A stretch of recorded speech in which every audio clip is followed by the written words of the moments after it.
is Raph. I am playing Grinner, a barbarian human, running from his past as an ex-soldier, now turned mercenary. Hey everyone, I'm Jared. I'm playing the character of Luther. He's a Dhampire. He is a fighter that specializes in firearms, a bit of an investigator, and I am the great uncle of Grinner. Hi, I'm Jacob. I'm playing Tithla, the Goblin Ranger. She is a wonderful hunter and medical genius. Hi, I'm Haz. I'm playing Theodore, the Satyr Druid, who's a kind of a charismatic druid who's unwillingly taken Tithla under his wing as she's followed him through the forest for the past few months. G'day, I'm Tom. I'm playing Jonor, the Aasimar Wizard. He is on the pursuit of good and evil, finding out the best and worst in this world, and he's doing that with a little bit of naivety and optimism. And I'm Owen, the Dungeon Master of our Curse of Strahd campaign.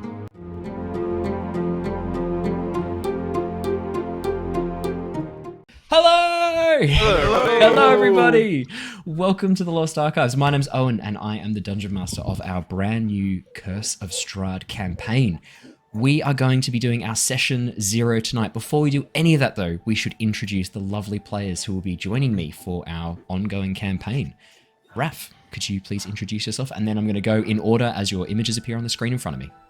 Yes, hello, I am Raph, Raphael. I've been playing D&D with Owen for a while now.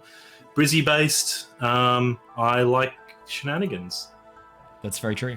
Yep. And you might recognize Raph, who's been playing a guest character in the Tyranny of Dragons campaign, most recently the Tabaxi Warlock Shivers. All this right. is and true. We also have with us tonight, Tom. G'day, I'm Tom. Have played as a guest a couple times on the previously mentioned Tyranny of Dragons campaign.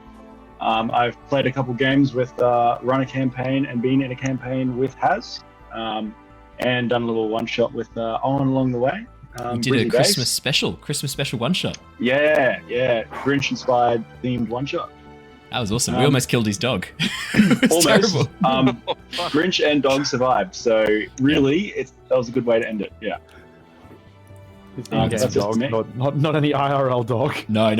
We should stress. And obviously, yeah, for those of you who've been watching the Tyranny of Dragons, Tom was playing Baldur for a while, along with another one of our guests who we'll introduce soon. Haz. Hello, I'm Haz or Harrison, Dr. Harrison Hodge. Yes. He finds a way to sneak that in. Myself. I've been a guest on Tyranny of Dragons, and very, very briefly towards the start of the Avatar campaign. What was the title of that campaign? Embers of War. Embers of War, that's right, yeah. You played a sandbender. It was really cool. Besides the times Tom generously DMs for me, I'm typically the forever GM, so it's good fun to get the player time in. Yes, yeah, something I'm quite jealous of. It's actually this campaign Curse of Strahd was inspired after I was able to participate in a single episode of a Curse of Strahd campaign, and then that campaign kind of hasn't, just because people are busy and things have happened. So I got a single session in. I was like, yes, I'm going to be a player. No. That's okay. Whatever. That's Apologies for that, Owen. That's okay. It's all right. It's not your fault. But that leads us nicely to the person who allowed that campaign to fizzle into nothingness. Jared, would you like to? Hi, everyone. So first time sort of players for Lost Archives. Really looking forward to getting in. So it'd be good. Yes. Now, Jared obviously is one of the main cast members on our Tyranny of Dragons campaign. There's been playing Jin for the last sort of 50 episodes or so, and before that played a little shit called Emmerich. I think that's the best way to describe Emmerich's character. And I'm really looking forward to playing Curse of Strahd. I've never had a chance to play it, and I think it's going to be really, really fun. I hope, no pressure. I hope so. I really hope so. I dead set thought I completely misremembered knowing you from previous streams for a second there. No, that's fine. You were only guesting with us recently, Haz. You were only here a couple of episodes ago as a carny. That's what I thought. I thought recognized. Then he said he hadn't. Shit. No, that's pretty funny. Oh, okay, I got him. I trolled him again. I did it in the other game as well. And last and certainly least is Jacob. Hello, I guess I'm the least Jacob. I've been playing D&D for 5 or 6 years or something, mostly DM. I have played through one campaign. It was the Curse of Strahd, so I already know how to do this, so we've got this unlocked. We'll win. Yeah, absolutely. And Jacob's been brought on because he's a metagaming piece of shit. Like, he metagames absolutely, so hard. That's it. Like, he's there with he's got the book on his lap, he's got it open, he's ready. Well, I've got 3 monitors here. One's you, yeah, the exactly. other's just the book, Just plus the the book. physical book. Yeah, exactly. And I was playing as the fan favorite KC for a couple episodes. Yes, you were. Yes, you guested with Tom actually as a guest character on the Tyranny of Dragons. That actually, you being a metagaming shit leads really nicely into for those of you who are familiar with Curse of Strahd. He's not. I should say, for those of you who aren't aware of Jacob and I's dynamic, I realize that our dynamic might be new to some people. We have this thing where we're really mean to each other, but we don't mean it. We mean the opposite of that. So when I tell Jacob he's a piece of shit, I'm actually telling him I really love him. Yeah, but also Owen and I have only met each other physically 3 times. Yeah. So it's even better. It is. Exactly right. There's a line where we're not sure when we're joking sometimes, and it's really fun. Keyboard warring just taken up another level. Exactly. Now, that leads us really nicely into the changes. So for those of you who are familiar with Curse of Strahd, there is going to be a lot of new stuff here for you. I have rewritten quite a large part of the module. I have changed around some character backstories, some character, I would say, desires and goals and aspirations, and also changed some of the locations a little bit as well. So even if you're familiar with the Curse of Strahd module, there is going to be a lot of fun things here for you to watch, and new things, more importantly. This is not just Curse of Strahd, this is Lost Archives Curse of Strahd, and it is going to be very, very spicy. That's all our players introduced. I know exactly. That's all our players introduced. So we're actually doing our session 0 tonight. So if you're wondering why it's quite an informal setup, it's because we haven't started the campaign yet. We're actually going to be doing character creation. Now, for those of you who are watching on the stream, you've already noticed that there are character arts and names. That is all the players have been allowed to give me, along with race and class. That's it. No more, because we're doing the rest of it here tonight with a new version of a Session 0, which I'm also trying out for the very first time. Nightbot's actually got my back right now. In the chat, there is a link to our wiki page. All of the homebrew rules and all of the changes that I'm making that I'm allowed to let players see at the moment are up on our wiki. As things go on and changes are discovered by them, I will be adding them to the wiki for them to see and for you guys to see as well. But if you want to know what homebrew rules we're playing with tonight, I'm going to go through them really briefly now, and then we're going to start doing our character creation. So the first one that I should go through is critical hits. Normally when you roll a critical hit, a 20, you double the dice damage, or you roll extra dice, you double the dice that you're rolling. We're doing a slightly different version of the critical hits, which is called Better Criticals or Improved Critical Hits. It's actually inspired by Chris Perkins' modified version of critical hits. Basically, when you get a critical hit, you roll the damage, and then you add the maximum number that you could have rolled again. So it's a way of making sure critical hits always hit hard and feel very satisfying is what I'm going for. Here's the thing though. You don't just get this. Creatures, monsters, NPCs in the world, they also get this, which means that when you guys get a critical hit against you, it's going to hit a bit harder than what you might be expecting. So my wizard is scared. Yeah. He's really scared. Yeah. So double-edged sword. When do we get to play our veto card on a rule that we don't like? The veto card. Oh, yeah. When does that come into this? So I've actually not given those out. That's actually not part of this. Yeah. Right, I brought my own. Oh, okay. Well, that's convenient. You can sit with that deck. and you can hold on to it and enjoy it, and you can keep that. Tool checks. There's another one that's really quick and easy. You can actually tell me with tools which ability you want to be using for them. So one of the things with tool checks that I don't really love in the DM's guide or in the standard D&D rules is that some of them are tied to ability scores, some of them aren't tied to anything. I like it actually being up to you. So for example, if you wanted to make a skill check using your alchemist supplies and you go, hey, my character is going to be mixing things very, very carefully, following very precise directions, measuring very, very tiny amounts of items. That might be a dexterity check. And you might say, I want to use dexterity for this role because I'm being very precise in how I'm doing it, very careful. You might say, no, I'm actually going to be using logic and careful knowledge of chemistry to make my own concoction. I want to use intelligence. So with your ability checks and tool checks, you can actually tell me which of your abilities you would like to use justify it, and if the justification makes sense, you get to use that tool plus your proficiency if you're proficient in it for those rolls. So it gives you the ability to modify the tools a little bit more. So for example, with lockpicking tools, normally that's a dexterity check. You could very easily argue it's a wisdom check or a intelligence check. Wisdom because you are using your understanding of locks or a long experience with locks to open it, or intelligence because you're examining the lock, figuring out how it works, and then using the lockpicking tools to unlock the door. That's probably the easiest way to describe how we do those. The next thing, which everyone who has seen the Lost Archives before is familiar with, is my lasting injuries table. This is a massive, massive table that has every single damage type on it, and when you are knocked to 0 hit points, you must make a Constitution saving throw. The DC is equal to the damage that you received on that blow that knocked you down to 0, and if you fail, you take a lasting injury. And that lasting injury is determined by a roll of a d20. And some of these can be quite bad. For example, if you were to roll a 1 after taking some acid damage, you would be blind as the acid melts your corneas. Some of them are super mild. For example, if you rolled a 19, you'd only have very shallow acid burns and you just have some minor, manageable temporary pain. No significant impairment, no lasting injury.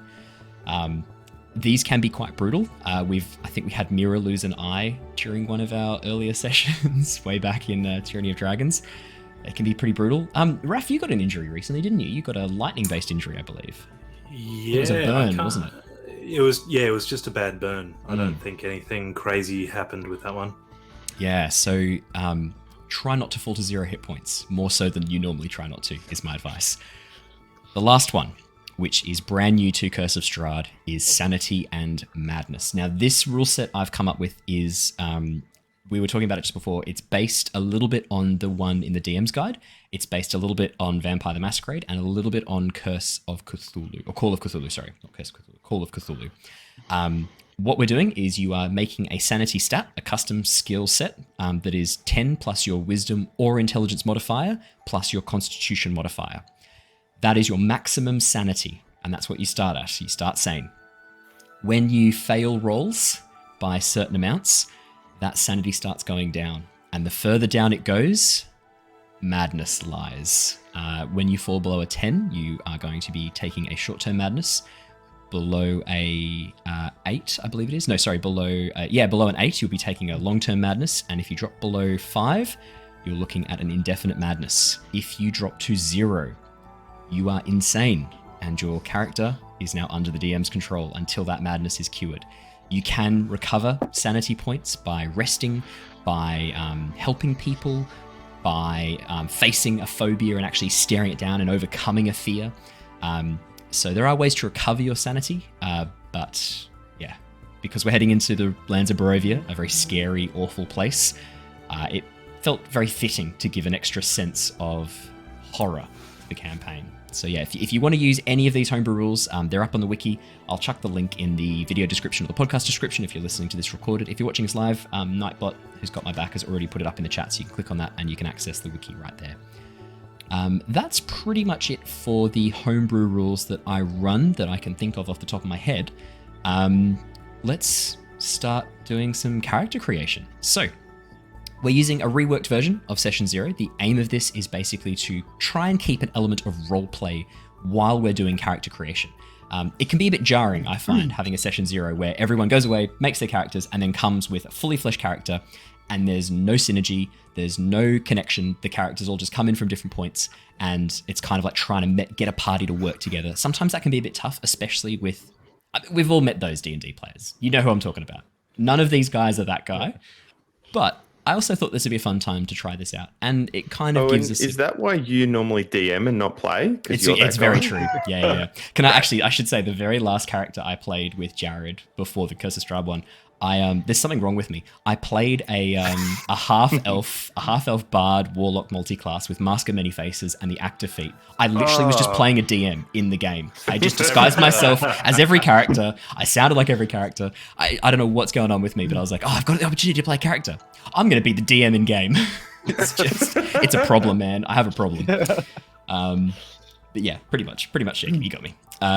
So what we're going to do, I'm actually going to do a little bit of a introduction, a little bit of a story beginning, and then we're going to come on in and start the Session 0. So let's begin. The Tempest Adventuring Guild, a name now legendary across the lands of Nostea. Each of you has been contacted by Azure, one of the founding members of the guild, with an invitation to come and interview for a new team being set up under Tempest's banner. Travelling to the merchant city of Oxenfurt, located on the west coast of Oceania, you quickly find your way to the Nighthall, an impressive 3-story manor house that now houses the guild headquarters. You're not too surprised to find others there waiting as well, most likely your future team, or future prospective team. Azure meets you at the gate and brings each of you through to an opulent sitting room. Standing just over 6 foot and dressed in elegant orange and yellow robes, Azure is warm, friendly, and excitable as he talks you through the plan. A request had come through that requires some specialist knowledge and skills, which the Tempest Guild currently lacks.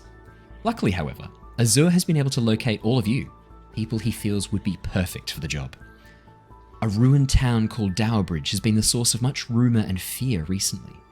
The town, having burned down during the ruin, now overgrown with weeds and thickets, has been abandoned for very, very long as living memory can go back. Recently, however, a band of adventurers boasted loudly about a hidden treasure they had discovered there, a treasure they would shortly be returning with. Days and then weeks passed, with no sign of these adventurers returning from what should have been a 2-day trip. Another group was sent to investigate, but they have also mysteriously vanished. One of their number, however, had injured his leg on the trip and so had been unable to enter the town with the rest of his team. Upon his return to Oxenfurt, he described a large, dark manor house surrounded by thick fog rising above the ruined buildings in the centre of the town. His friends seemed to have an easy time of entering the manor, but once inside, never returned. Sufficiently spooked, the man quickly returned to Oxenfurt with a tale spread like wildfire through the city. Azure wants to know if you're the right people for the job, to investigate and ideally locate and return the missing adventuring parties alive and well. What could possibly go wrong? So, I'm not going to get trapped anywhere. you've got nothing to worry about. So, here is how things are going to work. As you are all welcomed into the room together as a team, Azure, a human-looking man with orange and yellow robes, standing at about 6 foot tall, brown hair slicked back, quite muscular, almost like bursting out of his robes, his very clearly monk robes, opens the front door. Ah, welcome, yes. Come on in, come. It's so good to see all of you. Please come into the sitting room. Oh, I've got so many questions to ask. I'm very excited to meet all of you. Come. And he gestures you all through. As he does and sits you down, I'd like each of you to go around and describe your character and tell us your character's name. And we'll go in the same order we did before, because why not? Actually, let's go reverse order. Starting with the least. No. That's not going to be our thing, I'm sorry. Jacob, would you like to describe your character and introduce us to her? She is a goblin. She obviously short, about half the height of a normal person, so a few feet. I mean, what is normal? wearing Really? a normal person. I can say that. That's our word, right? Wearing childlike clothes, but they are human in nature. Childlike probably just for the fit. Has a bow slung across her back, and that is Tithla. Fantastic. And Azure turns towards you, goes over. Would you like to say hello as Tithla in her voice, or do you want to wait and we can do that once you've had a bit of a chance to? Maybe let's go around. Okay. That's very fair. Jared. So as we all enter and sort of take a seat, my character, for all intents and purposes, everyone, looks like a human, median length, sort of white hair, but you don't really see that. It's only sort of coming out the bottom because he wears like a almost like a cowboy hat, sort of. I don't really, maybe like an Akubra, sort of like for Stetson, Aussie maybe? listeners. Yeah, that'd be a good one. Pale skin. Does have red eyes though, which is interesting. 6 foot. Reasonable like sort of build. And wears sort of like a nice overcoat.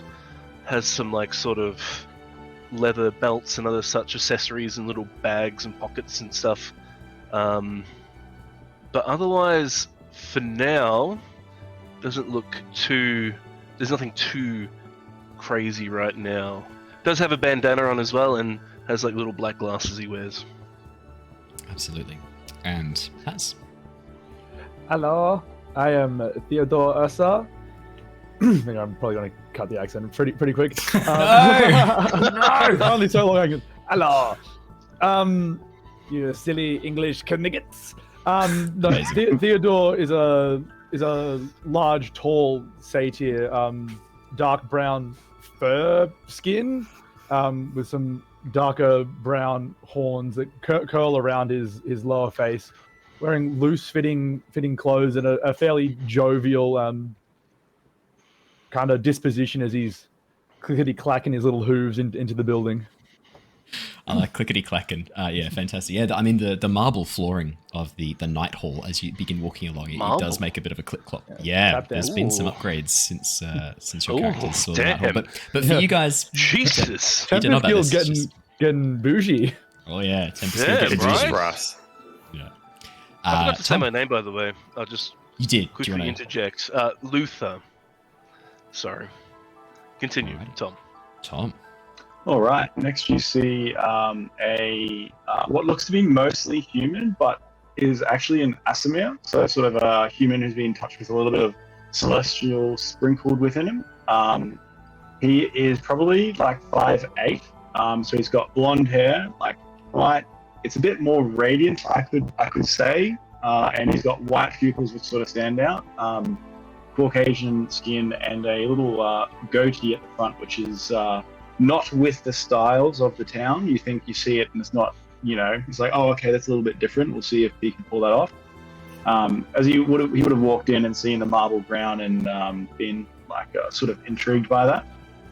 The disposition is not not boasting. He's a bit meek, and he's got his cloak and stuff on, and he's got a book by his side, and he's clutching onto that one fairly strongly.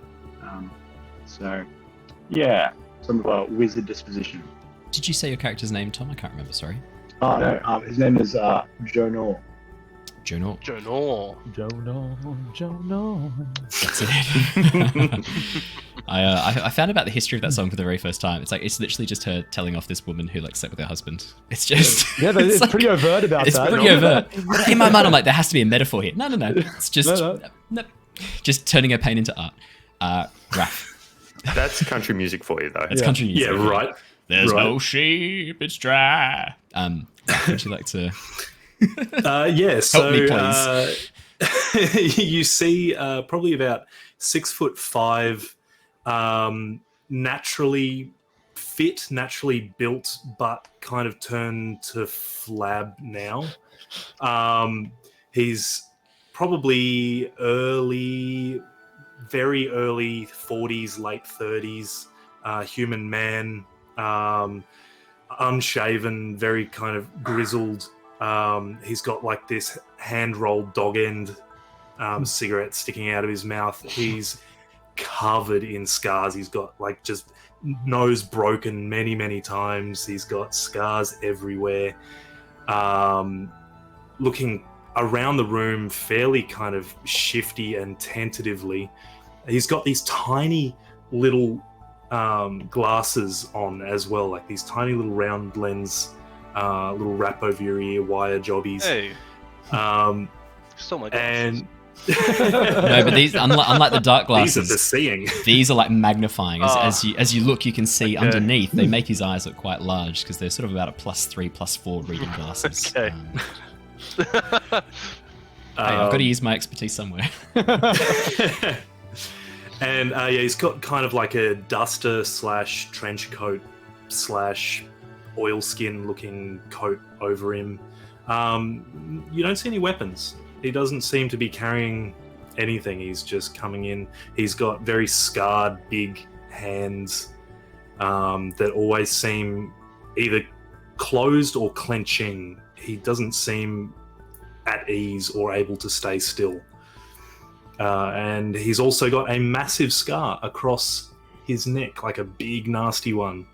And his name is Grinner. Well, I mean, his nickname is Grinner, we should say. Oh, right. Yeah, people call him Grinner. Grinner. Alrighty. As Azure sits you all down and gets your names, gets a bit of an idea about who you are, goes, well, it's so fantastic. I I'm very pleased that all of you answered my invitation. I'm not going to say unexpected, but it's so good that you could all make it here. Was it a tough journey? Did any of you meet any trouble on the road? Was it fairly safe as far as you know? And this is a time where you guys get to decide whether or not that was. It's up to you. You tell me if you think it might have been a bit of a tough journey. If you want to be from Oxenfurt, from this city, that's entirely up to you as well. This is where we jump over and start to explore the world from your characters' perspectives. Exactly, so that I'm not just throwing you in the deep end. So Oxenfurt, this city is on the west coast of Oshia, a massive trading hub with airship docks, probably the largest airship docks in Palin. In Oshia, even larger than the capital city of Palin. There are a myriad of small towns around here. If you wanted to be from a city, Oxenfurt or Palin would be the two biggest. Palin, the capital, Oxenfurt, this merchant city right nearby. Any of the towns, let me know and I'll give you a town name. Not that it's very important. Because I've got an infinite number of towns, literally.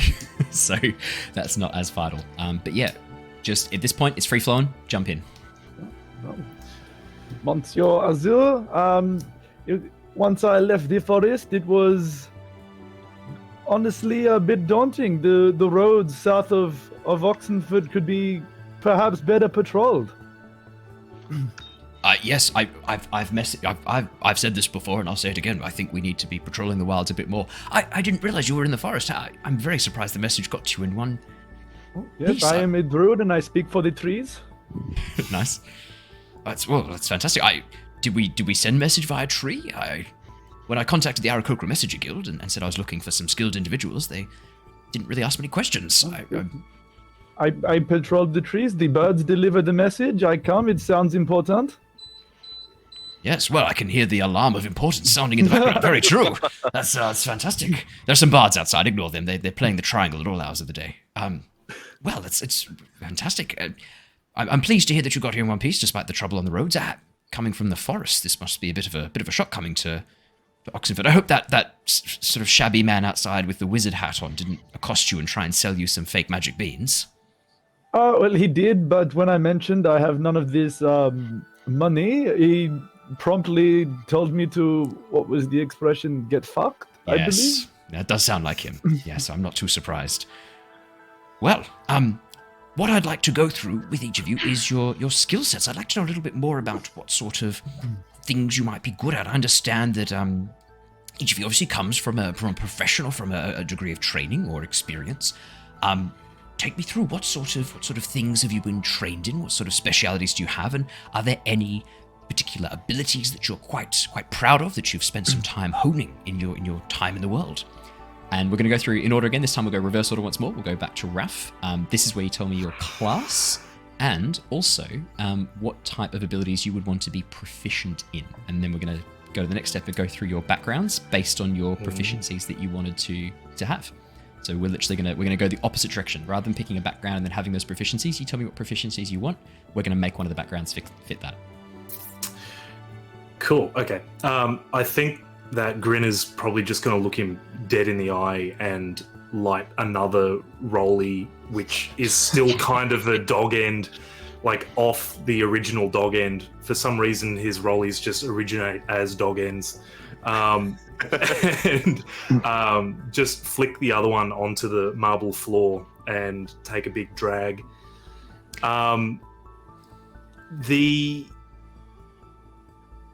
Right, so proficiencies. So first off, class. Tell me your class. Yes, I am a barbarian. Fantastic. And for proficiency, so these are things like your skills that you would like to be proficient in. So obviously when you choose barbarian, that gives you some class skill proficiencies. But what other things would you like to be proficient in? What other skills would you be wanting Grinner to be particularly good at? So if we pull open your character sheet here, yes, we can see that you are... Oh, so you go, yep. I think insight, deception. How many do I get? So essentially, pick 2 to begin with. Okay, insight and deception.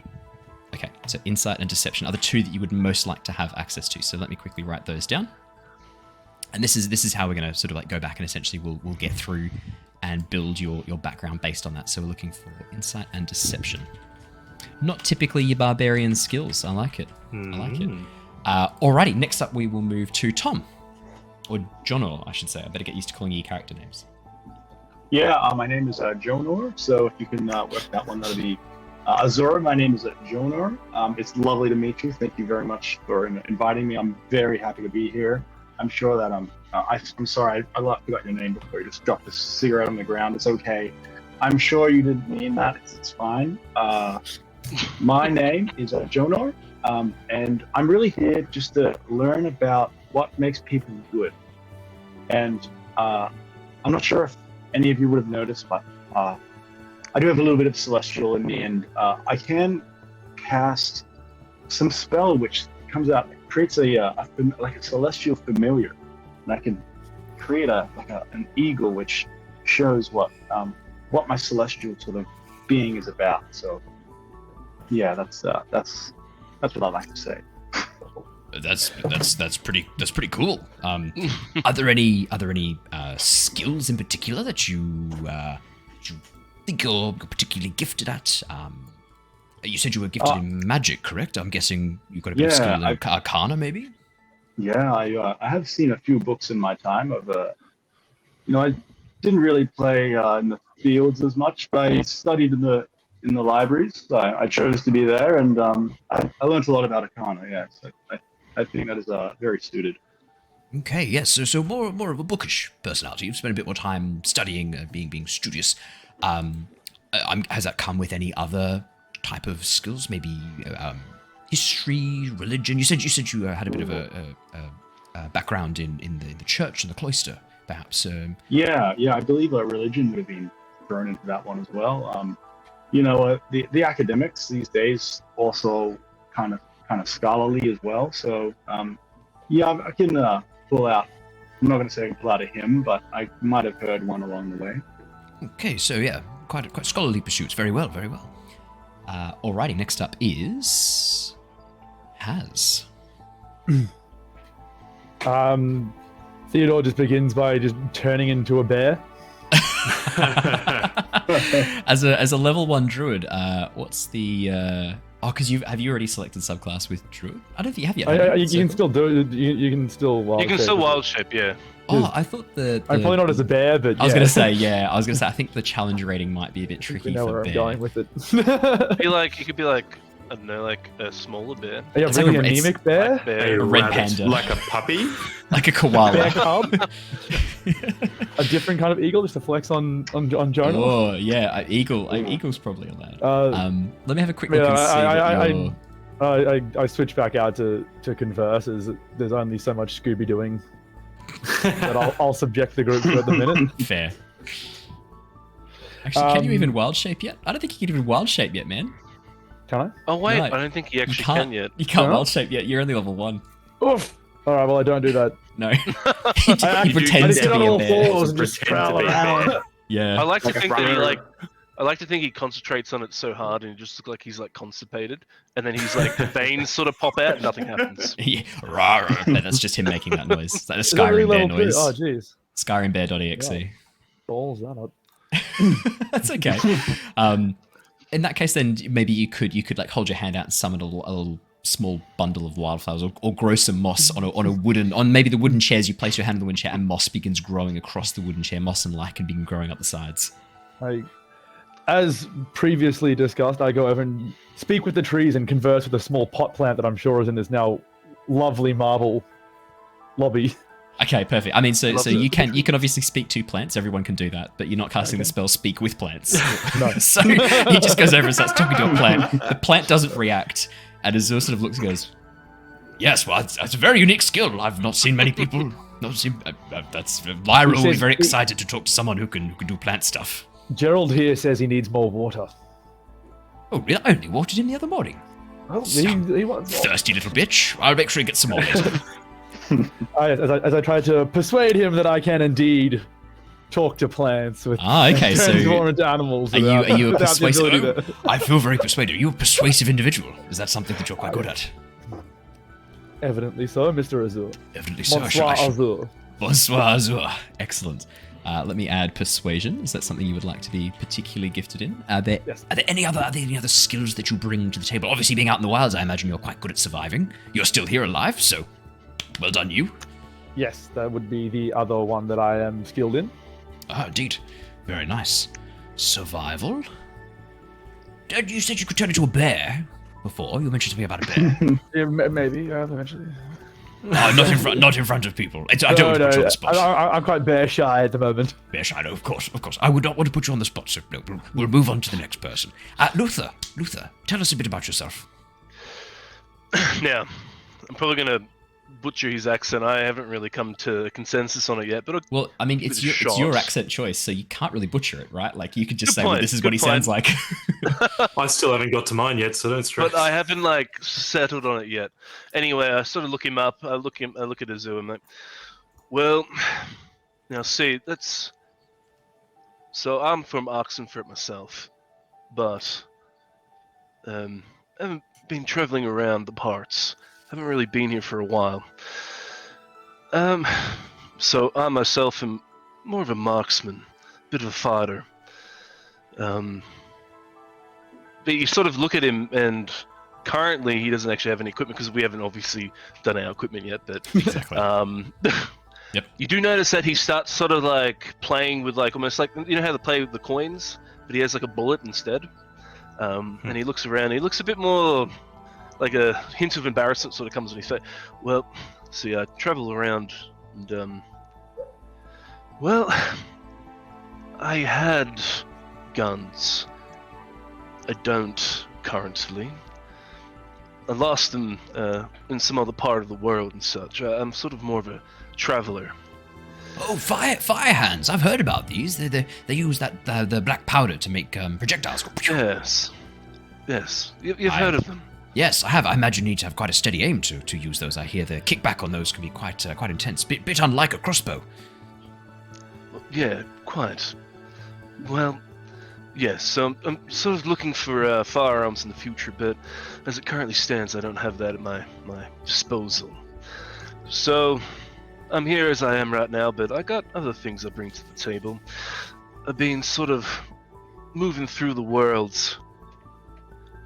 I've done some work around towns, sort of investigating some problems, and a bit of a problem solver, I admit. Ah, so sounds like you're quite a keen investigator. Yes. Yeah, of Indeed. a sort. And I imagine having to solve people's problems, quote unquote, you might sometimes need to employ the use of stealth. That I do. When need be, but he's also flicking with the bullet still. So I'm more leaning yes, towards... so quite keen with your fingers. I did have sleight of hand down. I'll add stealth as a backup then. Investigation though, I think, investigation, because the way I sort of see him is lived in Oxford for a time, and he's been traveling around the world. Yeah, indeed. But very interesting. Marksman. Yeah, so I'm looking for a weapon. Might do a crossbow for now until I can get another gun or so. Indeed, well, we might be able to help out with a fire hand at some point in the future. We don't have any now, I don't think, but I'm sure we can. I can have a chat to Professor Griswold, and he'll see if he can put something together. I sort of nod, tip my hat to him. Well, thank you so much. And you, lovely young lady, tell us a bit about yourself. Hello. Nice. I've had to. Well, I'm a ranger. I excuse me all. And can you please pick up that disgusting thing you threw on the ground first? What? You talking to me? Yes, please. Fuck off. Well, this has not got off to a wonderful start, has it? And then she'll go over and pick it up and go to hand it back to you. I reluctantly put my hand out, kind of bemused by this tiny little goblin that's actually had the audacity to do this, and I acquiesce. I'll take it off you. Well, she'll reach up and put it in your hand. He is sitting down, so it's not 6 foot up you're reaching. Well, that's... Yep. Sorry. Well, then she might just pop it on your lap then if you're sitting down. Don't put it on my fucking clothes. Oh, Anyway. he didn't mean that. I don't think he meant that. He's gonna like have the smearing of the cigarette on your lap. It's fine. Don't worry about it. It's okay. All right. All right. Well, maybe we can try this again tomorrow. Okay, great. Well, we'll come back tomorrow. Thanks so much, everybody. I hunt to feed my family. All right. They're not well off, mum and pup. They try, they do their best, but they don't. Well, they're human, and I've got my nimble hands. So I go out and I hunt in the woods and find some food and forage, and that's how we've survived. So I imagine you'd be quite good at tracking as well. Then you'd be quite gifted at that. I don't like to big note myself too much, but yes. Okay. Yes. And you mentioned you're quite nimble-fingered. I'm guessing you're quite dexterous, quite clever with your fingers. In that I can hit the apple on Pa's head from nearly 100 yards away. So quite a keen eye then, quite perceptive. Very good shot. Very good shot. I can see that apple and distinguish it from his big red nose, because you know how he gets after he's had a few meads. I have to say I do occasionally partake of some of the elvish brews that are around here. Very and jolly. They can be quite potent. I don't get to have any of Daddy's juice, but that's okay. Probably best if you never refer to it Fingers, as Daddy's juice ever again. Probably best if you never refer to that in that way. Okay, I don't understand what's wrong with everyone else, but that's okay. So previously I've had goblins be Kiwi. This is better. It's less insulting somehow. Used? Yeah. Yeah, I've had a few shiggies, but I'm ready to go. Yes, well, and are there any other skills that we should know about? You mentioned obviously you're quite keen, quite perceptive, quite good at tracking. Anything else? Any other skills? I'm also good at, because we're quite poor, we don't have any money, so I sort of had to work out what herbs and that sort of things work best together to maybe like put in a wound and natural bushcraft, things like natural medicines and things like that. Yeah, that's what I'm pretty good at. You know, you wad them up, you go. You spit in your hands and you crush it all up and you push it in.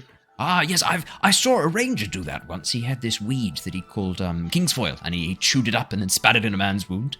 I mean, they died from his sword injuries. It was atrocious. I mean, but still, it looked impressive. And he nodded. She pulls out a little notebook medicine. and you can see it write kingsfoil and then put a line through it. Amazing. Well, very interesting. Well, indeed. So it sounds like each of you have come from quite a diverse range of backgrounds and skill sets.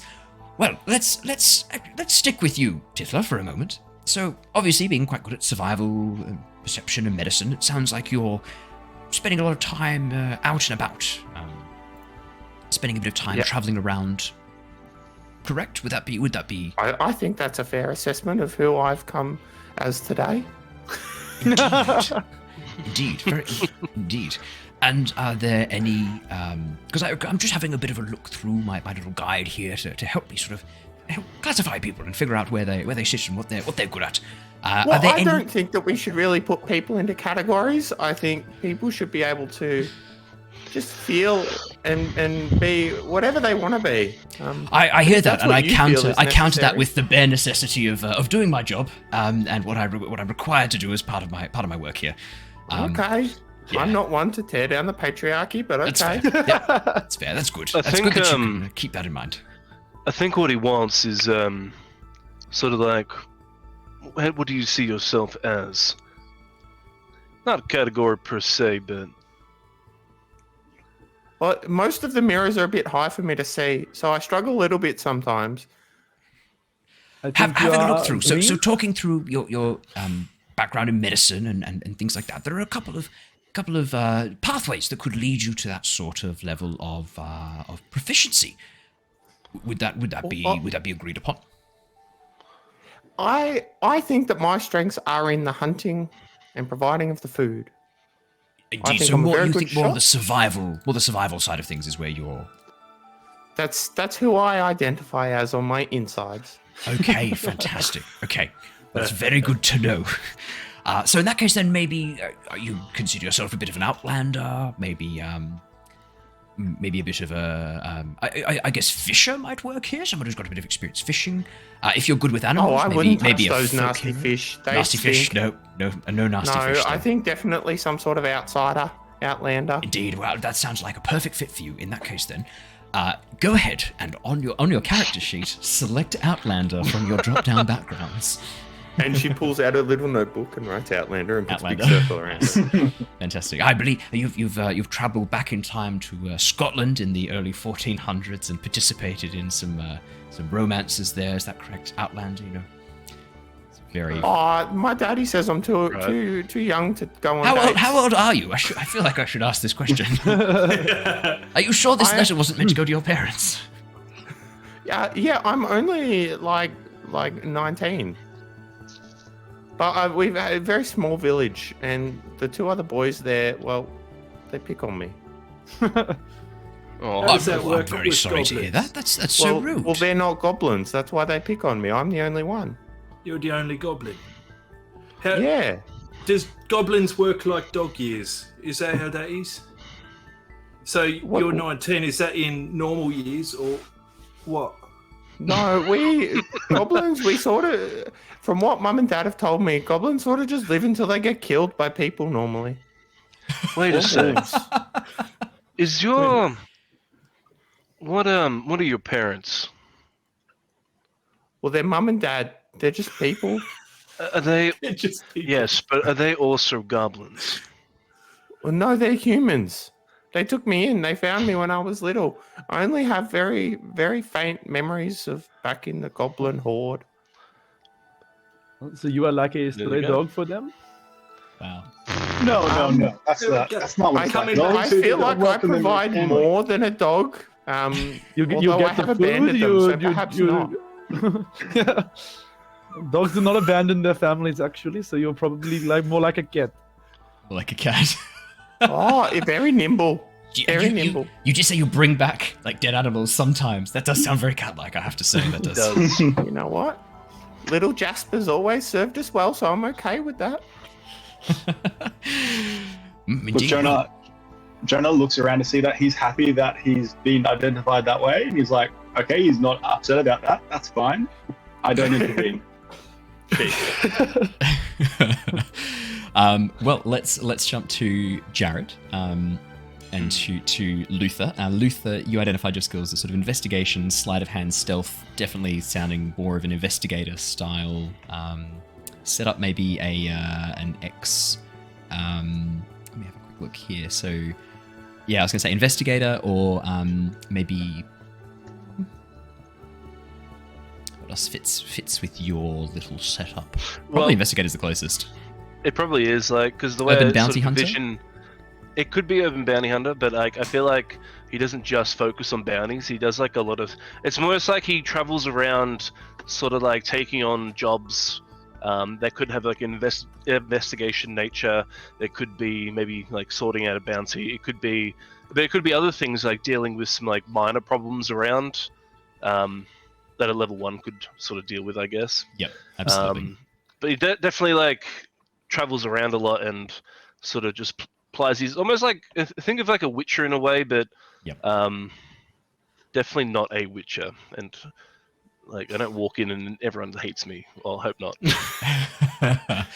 Well, I will. I mean, let's see what happens. So yeah, okay. So investigator works really well. Actually, before we go any further, I should have quickly touched on. So with Outlander, your proficiency, you get proficiency in athletics and survival. You get a musical instrument. You get to pick a language. Did you have any idea which language you'd like to pick, Jacob, for Tithla?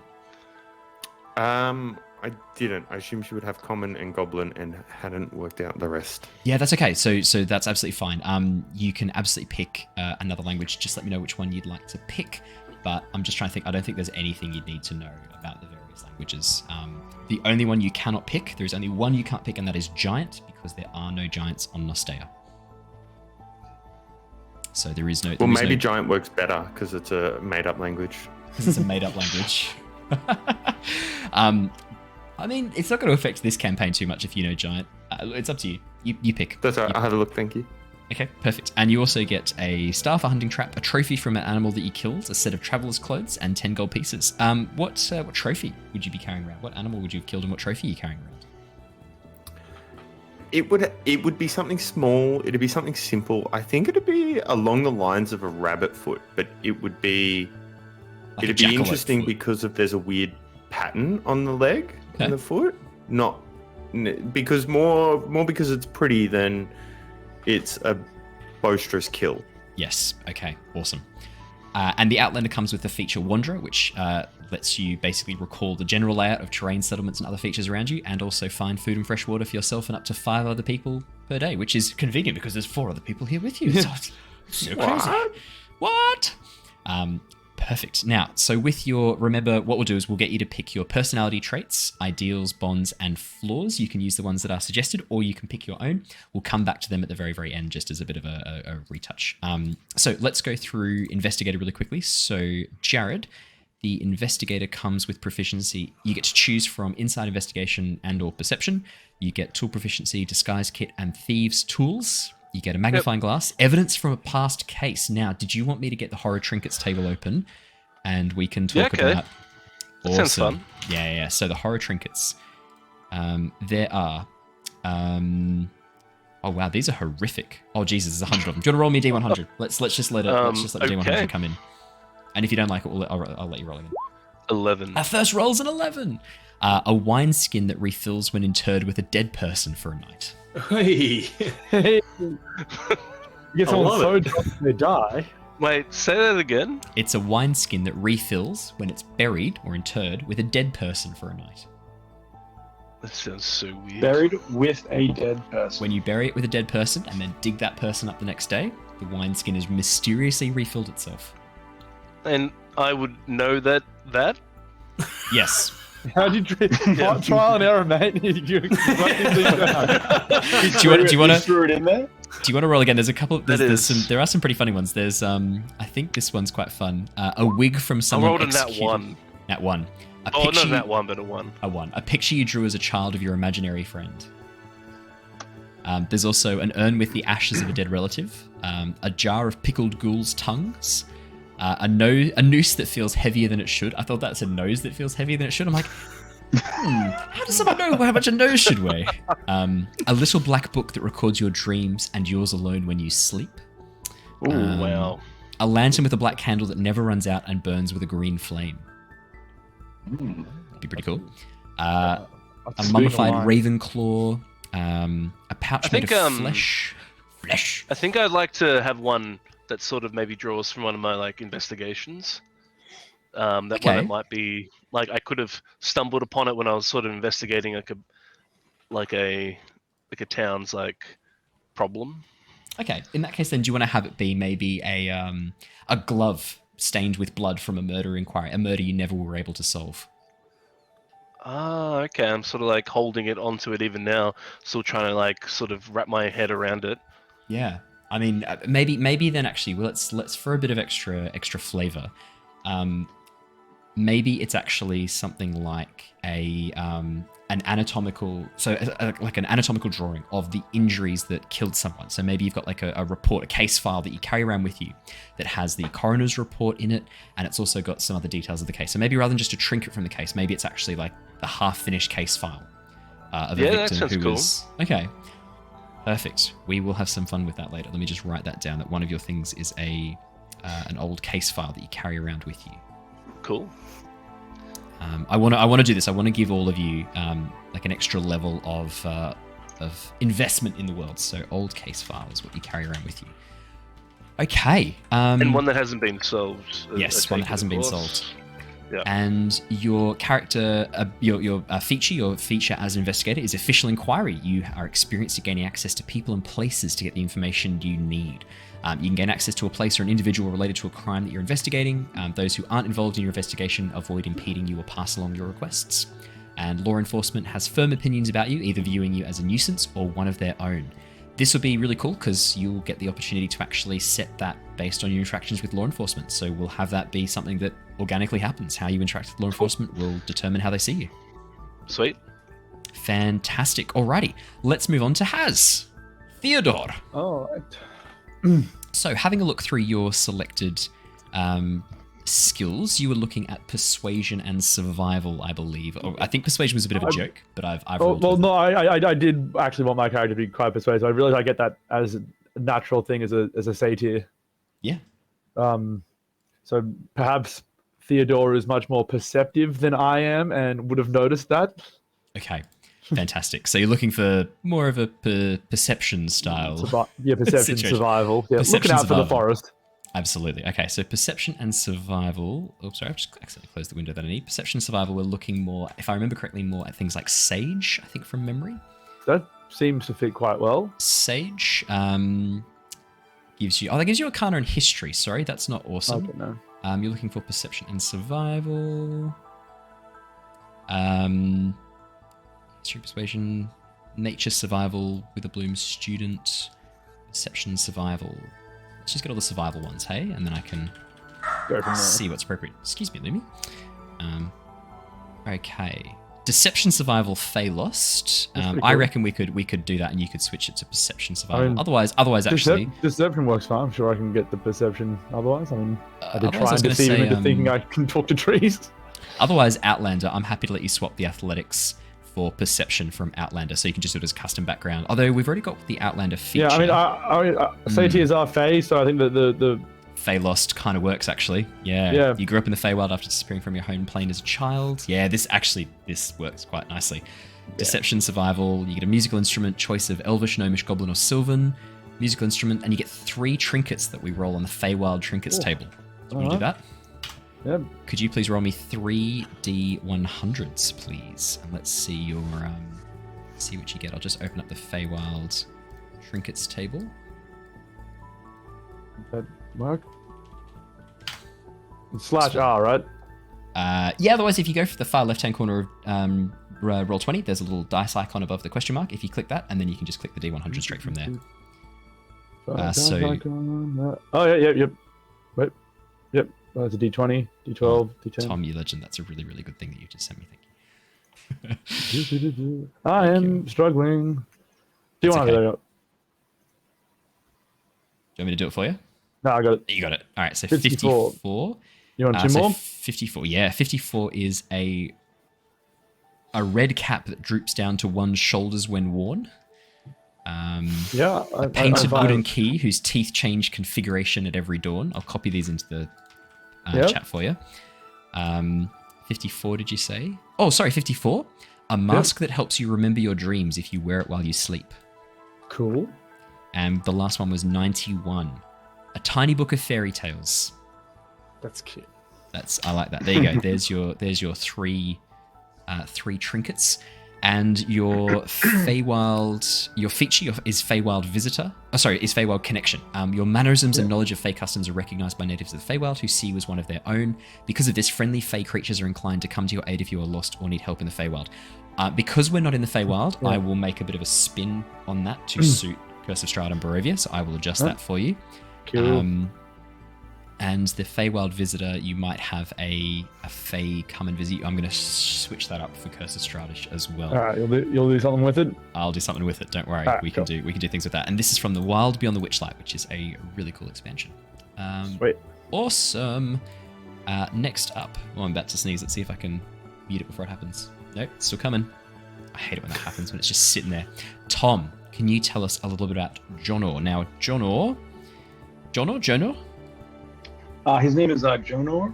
Jonor. There we go, I caught it. Jonor, you were looking at Arcana, History, or Religion.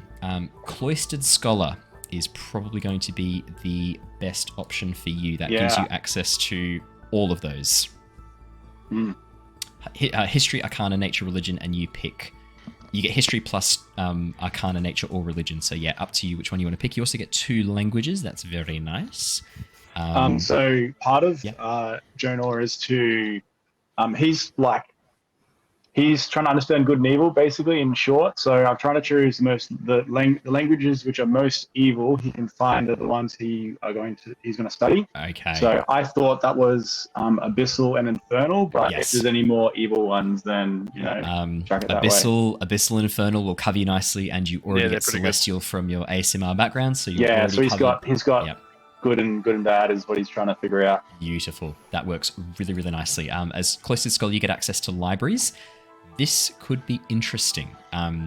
Yeah, you have free and easy access to the majority of the library, not just in your library. I'm also going to extend that to... Oh yeah, actually, don't worry, it says down the bottom, additionally, you're likely to gain preferential treatment at other libraries across the realms as a professional courtesy shown to a fellow scholar. So yeah, if you're able to share your scholarly insights or prove that you have a scholarly mind, you might be given access to archives and knowledge which you might not otherwise have had access to. He just very walks good. up with his big old book and just like slams on the table, and everyone at the library is like, "Oh damn! Damn, that boy's just put down a heavy book. Look at the size of that book." Oh my god. That's a girthy bitch. It's weight. It's girth. Oh, there's veins on that thing. What? Yeah, so... Yeah, so all the different like skills or proficiencies available there. What are we sitting on at the moment? Because I think I already chose 2 of those ones. So yeah, so with Cloistered Scholar, you get history plus your choice of Arcana, Nature, or Religion. I think I already have Religion and Arcana. In that case, then you can grab Nature, History and Nature. Grab Nature. Yep. History and Nature's all yours. That's If you it. wanted to change that to a different skill, justify to me right now why you should have it, and I'll think about it. So his purpose right now is to try to figure out. He's on a mission to figure out the difference between good and evil. Yep. And so he's like investigating what that is, and so he's spending his time. Yep. Like trying to figure that out. So that's how and it's you're gonna a justify scholar, that. you should be good at investigation. If you're doing any sort of prolonged time researching, you'd have to get quite good at being able to investigate and analyze information. I'm happy for you to take investigation. That makes perfect sense. And don't get nature. That fits really nicely. Alrighty then. We only have one player left. Grinner. Raph, would you like to tell us? So Grinner, you were looking at Insight and Deception. Insight and Deception. We're looking at probably, I think that's a soldier. Reason behind that. Yeah, reason behind that, exactly right, is soldier. Because you need to be able to be insightful for where the next attack's coming, and you need to deceive your opponent. Yeah, so soldier comes with athletics and intimidation. I'm happy for you to switch that to athletics and deception instead if you so desired. Okay, yep, let's do that. I'm happy to allow that, because if you were working counterintelligence as a soldier, deception would be just as useful to you as intimidation. So, soldier, you get athletics and, in this case, deception. You get a gaming set, and you're proficient in a type of land vehicle. No, you're proficient in all land vehicles. Any land vehicle, you can drive it. This is good, because one of the things that I gave the Tyranny of Dragons team very early on was a cart, so that they could travel around and have somewhere to sleep, safe to sleep. I might do something similar for you guys, who knows? You also get an insignia of your rank, which I'm assuming has been torn off your clothing, if I remember your character. Yep. Yes, he ripped that off quite a while ago. Yep, and a trophy taken from a fallen enemy. What would Grinner be carrying around? Trophy from a fallen enemy. I think it's going to be his glasses that he's got. Nice, excellent. You also get a set of bone dice, deck of cards, common clothes, and 10 gold pieces. Have you picked your speciality within the soldiering profession? Have you decided? I've picked nothing. That's okay. So that's good. That's good. So the options are officer, scout, infantry, cavalry, healer, quartermaster, standard bearer, or support staff. You can roll a d8, or you can pick one of those. Well, I think he's fairly frontline soldier. He would have been Infantry. infantry right on the line. Excellent. Doing the heavy lifting. So we'll do infantry. So your feature as a soldier, as an ex-soldier, is a military rank. So you have a military rank from your career as a soldier. For you, because you're probably not going to be keen to share your military rank, I'm going to change that to, rather than a military rank, I'm going to change it to military speak, military presentation. So the way you hold yourself and the way you talk is someone who clearly has a background working as a soldier or being a soldier. So people will recognize that. If they're from your former military organization and they recognize that you are from the same one, they are going to recognize your authority and influence and defer to you if they're of a lower rank. But for other soldiers, they will, they'll be more likely to recognize that you are from a military background. Absolutely. So we're going to call it, we'll call it military background in this case. Cool. I am not able to find the page that we're looking at. Are you on? Just if you go to your character sheet and go to edit, and you can choose your background. And I can help talk you through that if you Over like. there. Description Yes. is under if you're Yep. doing the character builder on D&D Beyond. Yes. Yes, there we go. I've got it. So it was athletics Yes. and deception. Yes. Now, the other thing that each of you is going to do as well is allocate your skill points, because we're doing point buy. There's a couple of different ways to determine your stats and your skill points in D&D. You can roll for them. You can do a standard array, which is basically, I think, 16, 14, 14, 12, 10, 8, if I remember correctly. A little different, I think. A little bit different. I think you get 15, 14, 13, 12, 10, 8. There you go. I don't love standard array. It's all right. I think it's fine, but I really love point buy, because point buy gives you a pool of points, 27 points that you can spend to increase your stats to levels that you want to. It allows you to really customize your character, where standard array kind of locks you into, as it would say, a standard array of stats. So if you haven't already done so, please feel free to go through and allocate your 27 points as required. Once you get above, I think it's 13, it costs 2 points for each level above that. So it does stop you getting too crazy with your stat allocation. But yeah, I as a DM, I really love players using point buy, because it controls better than rolling does. So it means everyone's on an equal playing field potentially, but it also allows for a greater degree of character customization than standard array does. So I do recommend point buy for most DMs and most players. I think it does give the best options available to people.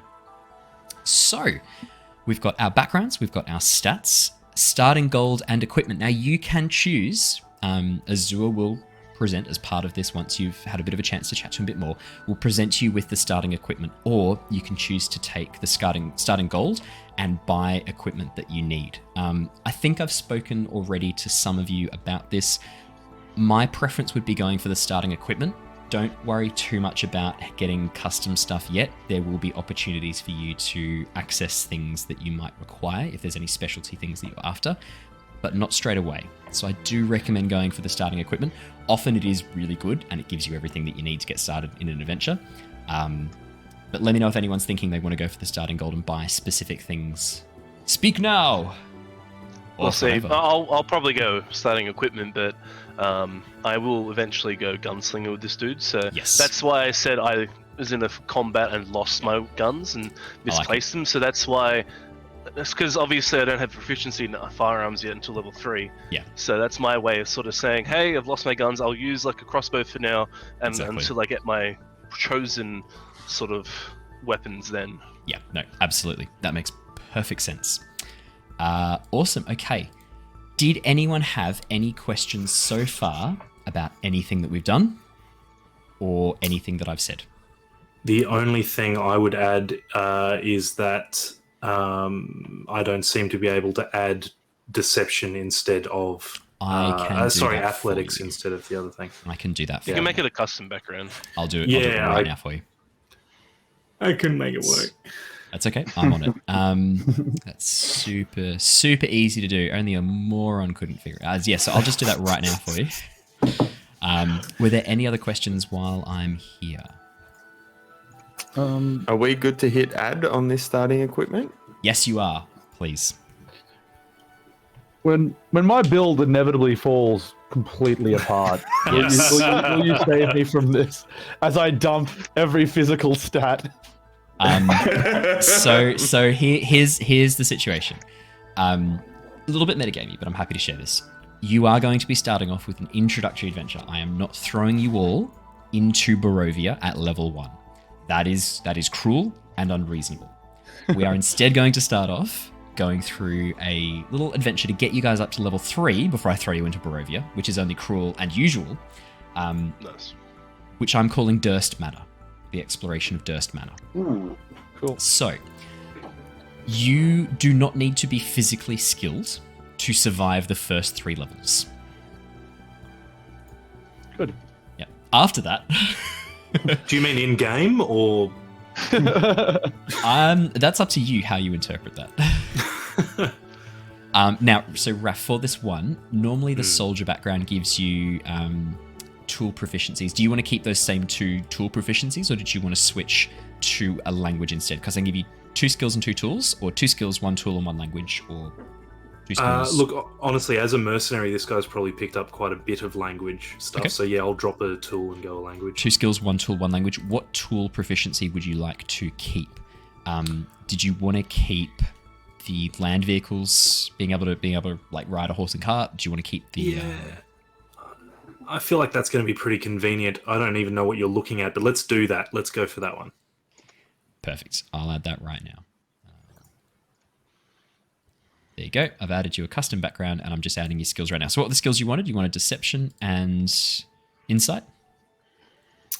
Yes. And it the was tool deception, proficiency insight, and was acrobatics. vehicles land. And what language would you like to be able to speak? I'll tell you as now. I don't know your world overly well, let's... Common languages. Elvish, Dwarvish, very, very common. Gnomish, Goblin, a little bit less common. Giant, non-existent. Draconic, quite common if you spend a bit of time in Chiari, the Draconic capital. Orcish, quite common as well. They're probably the most common languages. If you wanted to study something a bit more out there, or maybe you had an interest in deep speech might work for you if you've been fighting monstrosities. Done. Deep speech it is. There you go. I have added that. You now have your custom background, and I'm even going to give you the starting equipment while I'm here as well. Would you like you get a great axe or any martial weapon? I am... No weapons. Thank you. No weapons. In that case, then I'm going to sell your weapon straight away, and I'm going to give you the gold equivalent of it, because you start off with lots and lots of weapons. I'm just going to give you the club, and I will clear the glaive and the club and turn them into gold for you. Is that what you'd like? Lovely. Yes, please. Alrighty. So the glaive is going to give you... Where's the cost? Sorry, bear with me 2 seconds. 20 gold pieces. You're going to start off with a lot of gold. Ex-mercenary, man. That's true. So let's just add that right now. So you get 20 gold. And you also get... What was the other one I gave you? It was a club.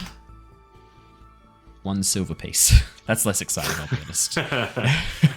What? You're saying that a length of wood is only 1 silver? And you also start with 10 gold pieces from being a soldier, so I will add that too. So you're starting off with 30 gold pieces. Not bad at all. Oh, and I better sell... Do you want me to sell your javelins too? Yeah, I don't want those. Alrighty, we don't want those. However, can I make a recommendation? No. Okay, but I'm going to anyway.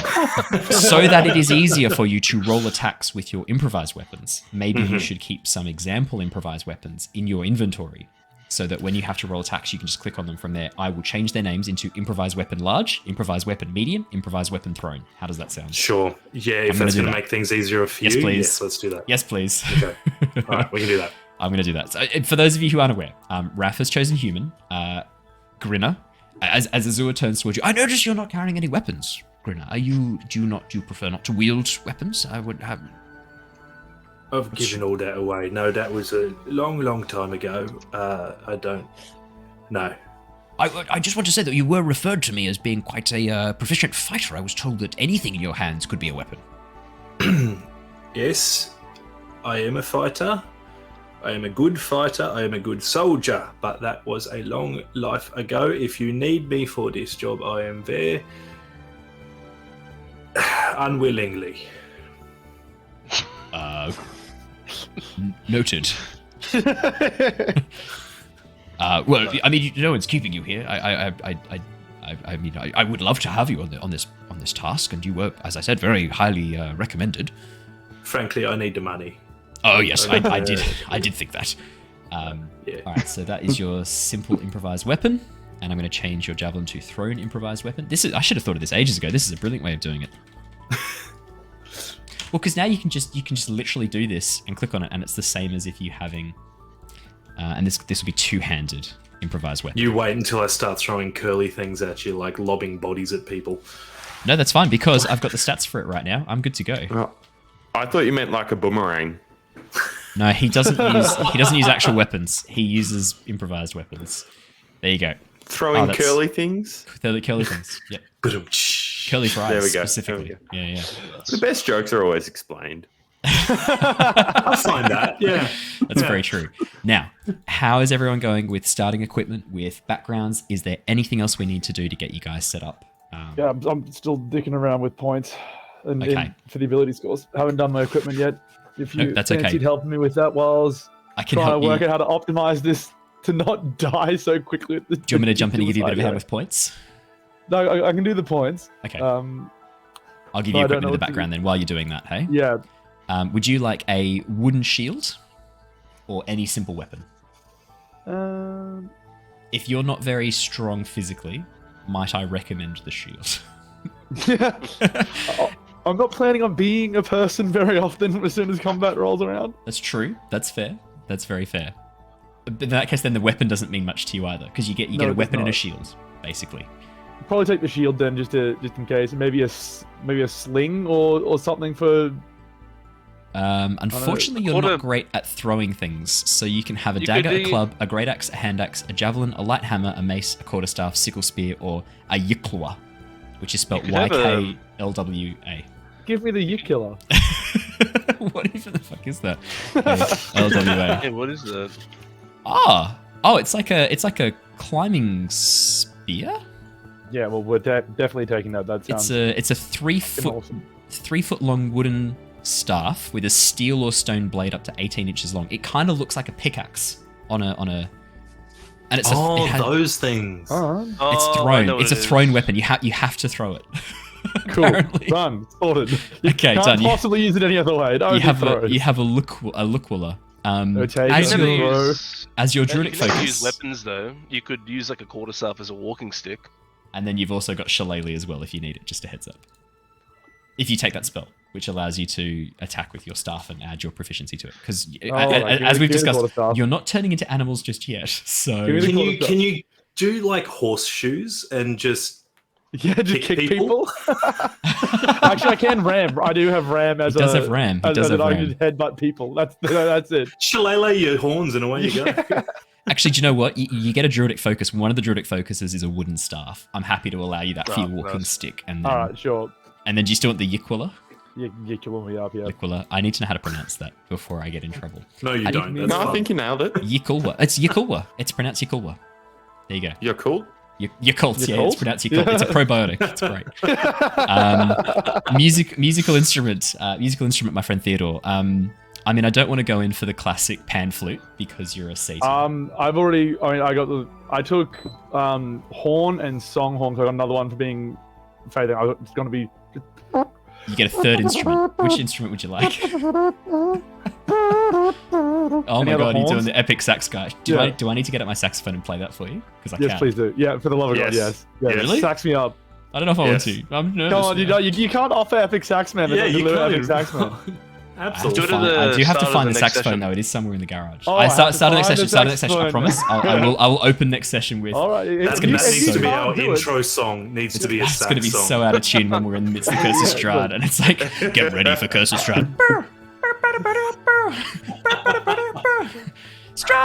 Strahd.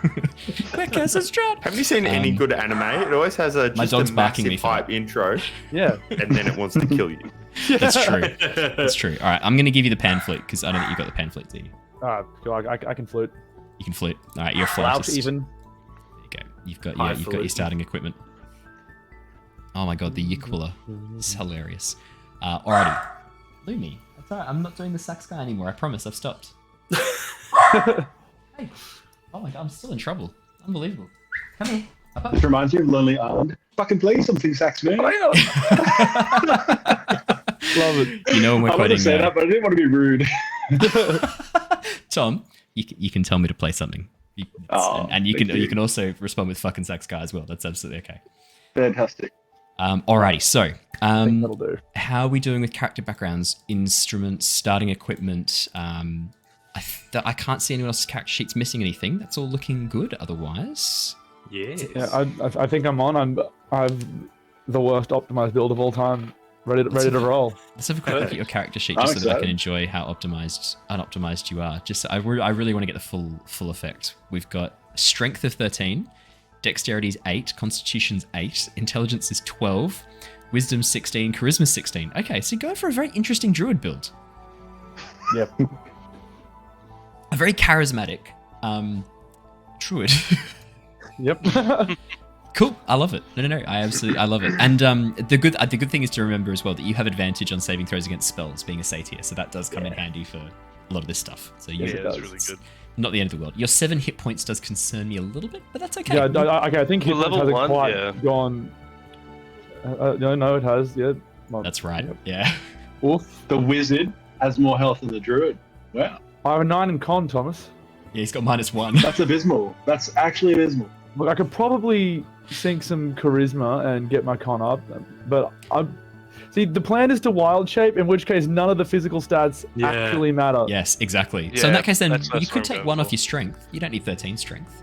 What about your strength? You I don't do need in that. fact need 13 strength, He needs 13. Oh, so you can multi-class. so I can talk to Grinner a whole lot more as we Okay. adventure for a little Okay. bit. I wondered that. I did wonder that. Okay. Yeah, you're gonna go the Yep. Angry The bear. Rage Bear. yeah, The Angry yeah, Bear. yep. Yeah, it's a classic druid meme. I love it.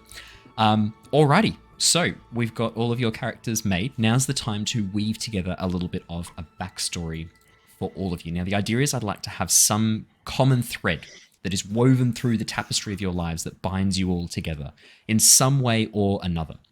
So Grinner, we know, has done a lot of traveling around the place, as has Jared's character Luther.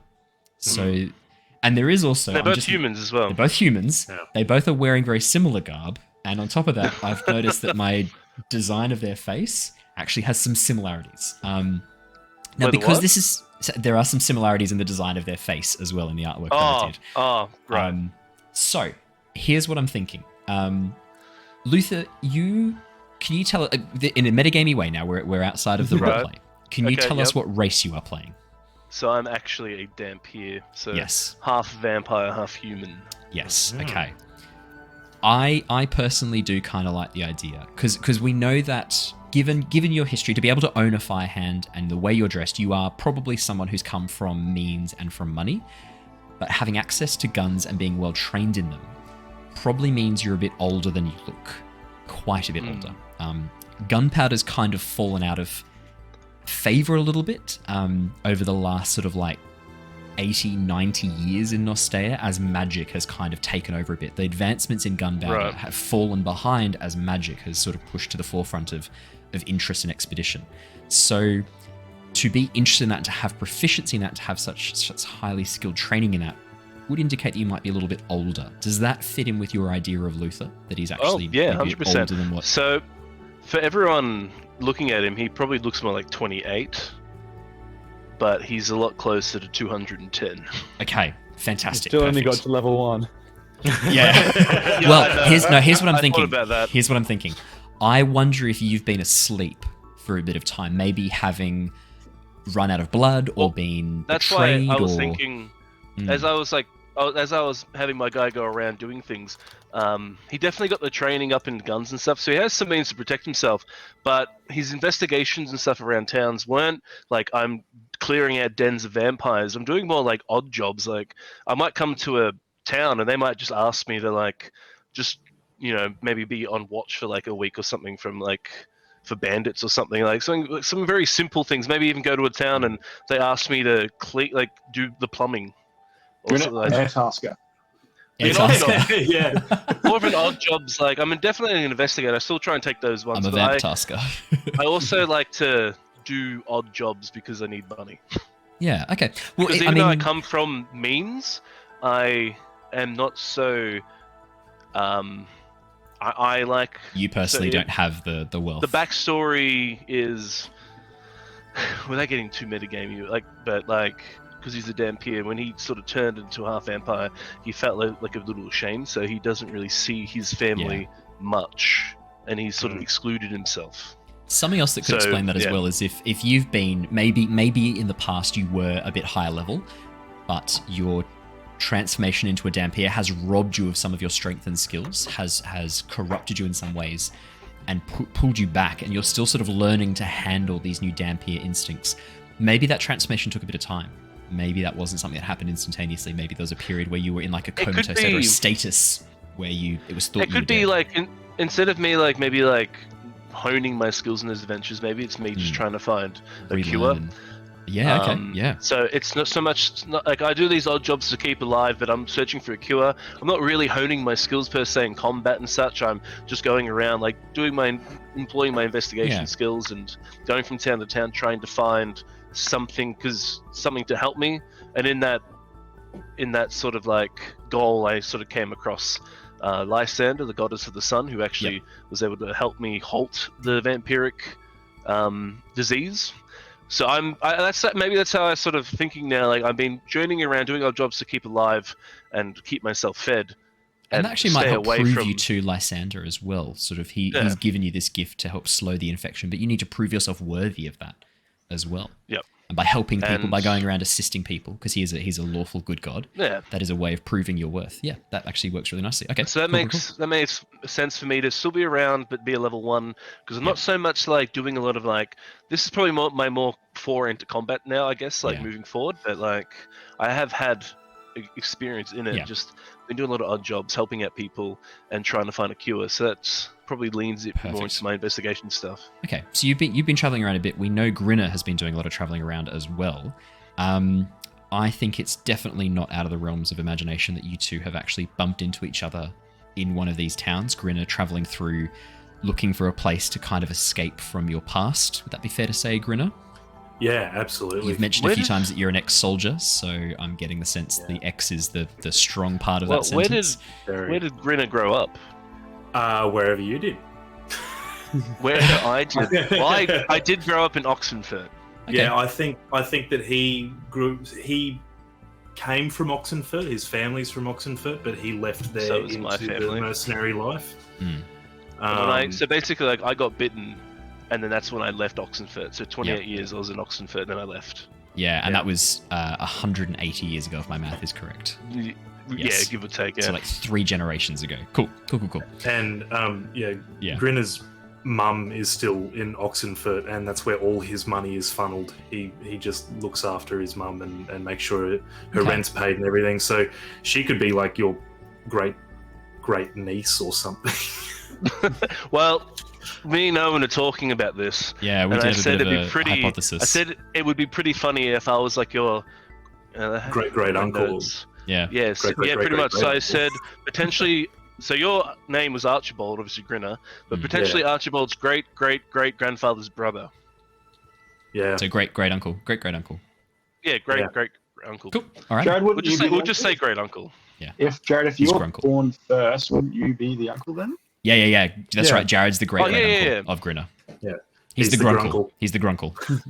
And like, I don't know how that will be discovered because I probably wouldn't keep tabs. But you might have like maybe somewhere down the line you might find some old pictures of your family when you go to visit your mother in Oxenfurt, and then suddenly, because you've met me now, my face might appear in one of them, and you're like, wait a sec, this dude is like 28 years old or something. You're sitting in that room. Why is he in this picture from 200 years ago or 180 years ago?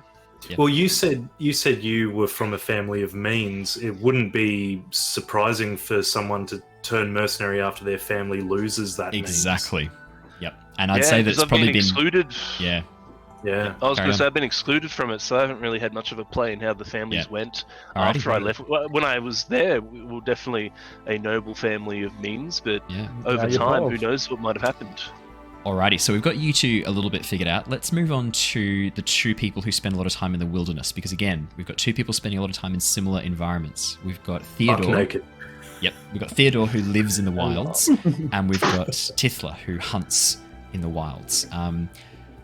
If both of you were in the similar area, you might have come across each other once before. Maybe Tithla one time mistook you, Theodore, for a deer. Or a goat, and not really seeing it, as you were bent over checking on some tracks, fired an arrow at you that pinged a tree next to you, and you have encountered each other maybe a few years ago or maybe only a few months ago. How much of a shared backstory we develop for you two is completely up to you two, but given that you're both living in the wilds and moving in the same circles, I think it does make sense. Again, not out of the realm of imagination that you might have actually encountered each other before. Small green lady, why am I all of a sudden Russian? Where did... Hello? I was looking. Are you having a little bit of an identity crisis here? Are you not sure of who you are? I think it is closer to an aneurysm. I've got some king's foil for weed that. that'll help that. Spit in you. I'll just shove it up your nostrils. Let me. The green one. Were you the small creature who shot me in the ass with an arrow a few months prior? No, that wasn't me. Who was that? That you can't prove anything. And I healed it anyway. Wait. Oh, were you? Yeah, sorry. It was a bit hard to tell you because, I was more focused on trying to get my arrow and not die from, you. Fair enough. I remember myself being quite gracious, but look, I'm as gracious sure as one could be with an arrow lodged up one's derriere.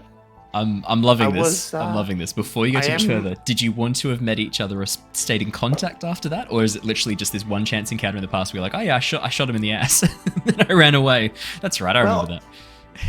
I wonder if Tithla didn't get a letter to be invited. Oh, okay. But then from this interaction, perhaps you ran into Tithla again on your way to this meeting. Because I'm sort of getting a vibe that do you know what? Had a protected. Yeah, I'm getting a bit of like a Mr. Tumnus and Lucy vibe. I'm wondering if coming to hang out, and I sort of just took you under my wing as the little thing that bobs along beside me as forced company. Yeah, and then she wouldn't leave you alone. And so actually, I like this. Yeah? Theodore, I'm down with that. Yeah, she has just followed you here. Like, I mean, you didn't question it too much when you guys left the forest together. You've spent quite a bit of time together tracking beasts, and you've been trying your best to kind of teach Tithla when it's best not to shoot animals, to eat them. Because there's a fine line, right, between eating everything that you come across. Tithla's goblin appetite is it's hard to satiate sometimes. She's gobbling away. Oh, she definitely struggles with that lesson. Yeah. And exactly, and it's one that you've tried a few times to teach her, and it's not always been. For the forest. It is. It differentiates exactly. Ecology, balance. And so probably when you mention this thing about a letter, Tithla immediately responds with, "Oh yeah, I got a letter too," and you don't question that because your relationship's built on trust and honesty. Probably now as you're sitting here in this room, that moment has started to come where you're like, "Wait a minute." How did this guild know about this little goblin girl living in the woods, and why would they pick her for this role? Azure does not seem to have noticed this yet. Apart from that initial question where he's like, "Why did we give you this invite? How old are you?" He hasn't really thought much deeper than that, and you get a sense that that's kind of Azure's. It's kind of a fundamental part of Azure is that he's so excitable and so energetic. His mind doesn't stay on one topic for very long. And so he's already moved on. Like, Tithla's gaslighting of like, yeah, I got a letter. What are you talking about? Is enough that he's been like, well, I feel illuminated by that. I feel significantly gaslit. Yes, of course. Indeed. Awesome. Okay, great. That's you two nicely sorted. Now let's weave Jonor into this, and Jonor is going to be the link that brings the two groups together. Now, Jonor, you've been investigating good and evil from a study perspective. Would there have been any examples perhaps where you might have headed out into the field to watch certain events happen? I'm thinking, given that Grinner is an ex-soldier, potentially witnessing acts of evil on the battlefield might have been a good opportunity to get an understanding of evil. So I think that can work. Tell us more. Yeah, go. Jonor would have come from a fairly privileged background. He would have been like being paid guards to take him to different places. He grew up in like the library studying. He was provided for, so maybe he paid and used the services to be escorted out one time and check out I mean that works perfectly for going out to a little town and checking out this evil or good thing that happened. I mean, also a mercenary band loves being paid to take people places. Yep. It's very true. I'll do that. He likes money. Grinner, especially if it's the job is escorting a noble from A to B and being paid. Grinner's like, piss. No fighting involved. Done. No easy set. Okay, beautiful. Okay, so that ties Jonor to Grinner. So Jonor, and maybe Grinner's one of those ones that, because he is fairly reliable, like he's not that expensive. I'm assuming Grinner would be reasonably priced for his services. He has no self-esteem. Yeah. So I mean, from that standpoint, fairly cheap again, like pretty reliable. Grinner looks tough as nails, and as a bodyguard, that's kind of what you want. Grinner's covered in scars. It looks like someone tried to cut his throat, and the dude's still going. Like, in terms of like warding off and intimidating people, do you have proficiency in intimidate, Grinner? Because if you don't, I think we need to organize. I might. Maybe we should. Maybe we should change the deception back. You to do. You do. You've got intimidation. Yeah, I was going to say you should. He just doesn't have high charisma. So. Yeah, but you do have. Okay, you should have proficiency in intimidation because you're a scary looking dude. Awesome. Okay, yeah. So Johnny, you've hired Grinner a couple of times, and probably as well. Maybe you've actually hired Luther to investigate things for you. Maybe you've been. I need to track down this book. I can't find this book. Yeah. Here's this guy who is proficient at finding things. Investigator. I give him 10 gold pieces and he comes back with my book and a very full wineskin for some reason, but I'm sure he put the money to the book. I'm sure the book was what he was doing. It's a smelly wineskin, but it has... Yeah, it's been buried with a corpse overnight. So it doesn't even have to be buried. He's a corpse. It just has to sleep next to it. Yeah, just cuddle it. We might have found a loophole here. No. It does say interred, which means you have to be buried with it. Interred is like put into a coffin or a crypt. Fully buried. Just call your house a mausoleum. Yeah. Yeah, job done. The snorzaleum. It's where I go to snooze. Yeah. Awesome. Okay. I'm sorry about that. And I think it would make perfect sense for Jonor to hire Grinner as the bodyguard and then get Luther in as the guide. The investigator. So that would make sense for us to all have at least done 1 or 2 jobs together. Perfect. Okay. So that ties Jonor really nicely to you two. Now, I'm going to say it's Jonor. Jonor, thank you. Jonor, thank you. Yes, please correct us until we get it right. Jonor. Yeah. Johnny, yeah. And what species is Jonor? I'm just writing it all down. He looks human. He looks human, yeah. Yeah. But he always looks like he has like... He has like an air of perfection, yeah. Yeah. Like there's this radiance to him. Light blonde hair. Silver irises, did you say, Tom? Yeah, silver, yeah. Do you know what's throwing me? It's because your name's Tom and your character's name's Jonor. But I want to say Jonor. But I want to say Tomor because I can't stop myself. Jonor. I'm gonna spell it in my notes. Johnor, just phonetically, so I get it right until I get it. Yeah, like let's do that. No. It's okay. I'm just gonna do that for me. It's okay. I'm just gonna do that for me. Because I've now got your name on all of the artwork, on all of the like overlays. I'm not changing that. I'm done. So I'm just gonna do it for me. Alrighty. Now, how can we tie Jonor to Theodore and Tithla? And do we have to? Could that be one of the things that were investigated? Was these two? Some weird event that happened in the town. Tithla's done something stupid and scared someone. It could even be if you want to keep the two things separated, but have Jonor, I don't know how to say the name properly. Jonor. Connected is maybe maybe the caravan. maybe like me and Grinner aren't there, but like as his like caravan was going along like a track, they hit a bump and then the wheels come off, and then maybe one of these two guys in the forest heard it and have sort of gave some assistance. I'm not sure. Yeah, okay. I don't mind that. I'm just trying to think as well. I want to try and the tie that brings you all together. I kind of want it to be what drew you to the attention of the Tempest Guild as well. Oh, so more like we're all included in one sort of. Maybe not all included in one sort of thing, but I want to. I like the idea of.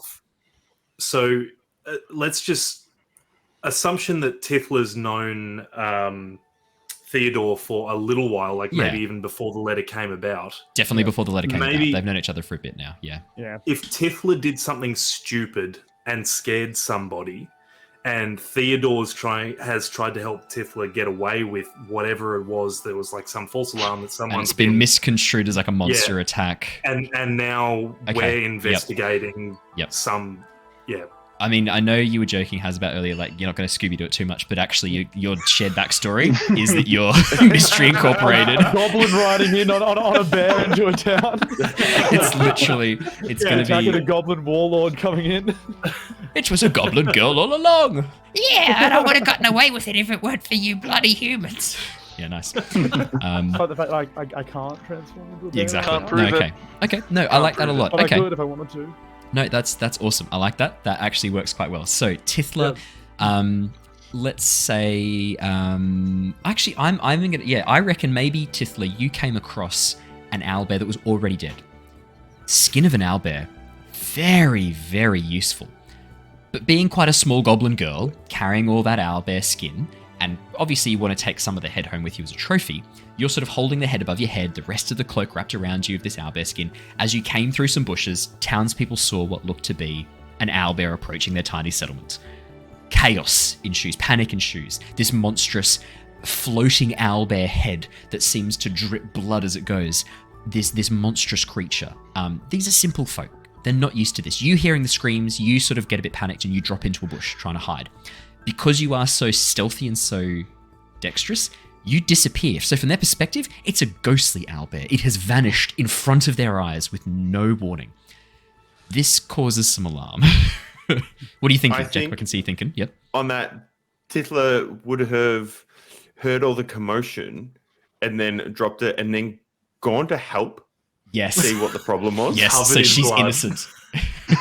Yeah, no, completely like what's going on? And your parents wrap you up and sort of like, oh my god, are you okay, Tithla? What happened? You were attacked? You're like, yes, I was attacked. Yes, I'm getting some. I was in the woods. I was hunting and I found the skins and then I heard the commotion, so I came to help. Yeah, awesome. Okay, Jonor, word reaches your ear of a new type of monster, a new breed of monster, a spectral owlbear. It appears at dusk, haunting people who travel through the woods alone. Those who see fucking evil, man. Does. Those who see it are struck with a sense of fear and terror and a knowledge that they soon will perish at its claws. This interests you a little bit. Like, you're like, okay, yeah, cool new monster. Might be worth having a bit of a peekaroo, see what that is. And maybe this is how you finish your thesis. I mean, you've been looking into the difference between good and evil. This could be a good, like, initial paper to publish. A new monster that you have discovered, that you have classified. This could be how you kind of get your name out there. Grant money can be hard to come by, even though you are from potentially wealthy means.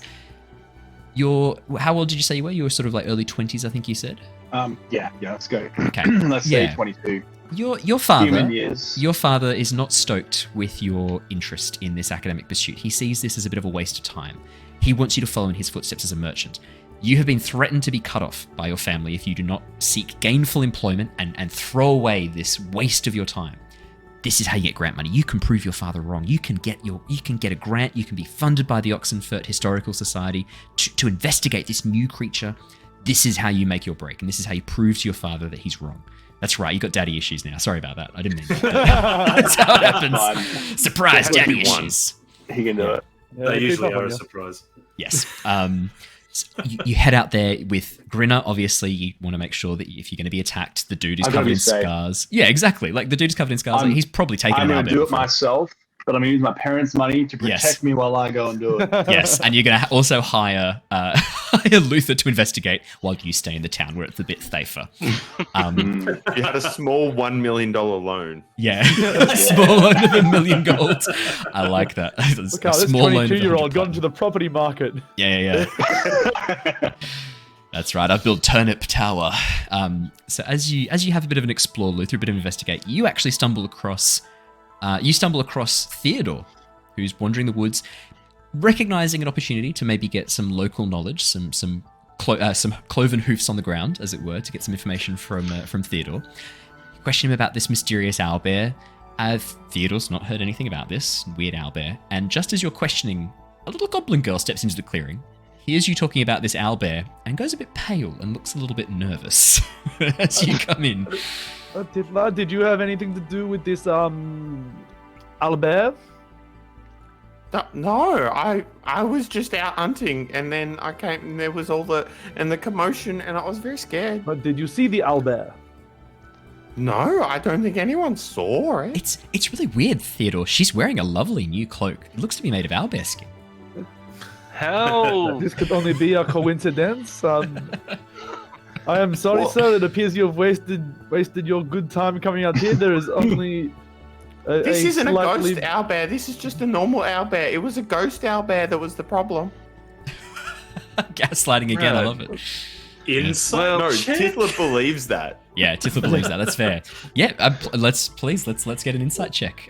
Grinner, you're there as well. Let's say that you're there with. Yeah, I'm definitely gonna do an Luther. insight check. And stinking of gin too, by the way, Grinner right now after that much travel time. What do you mean, the ghost owlbear? So that's a 6 for Grinner. Grinner, yeah, she's telling the truth. She's got no idea. Like the mystery remains unsolved. All right. Luther, this goblin's wearing an owlbear skin.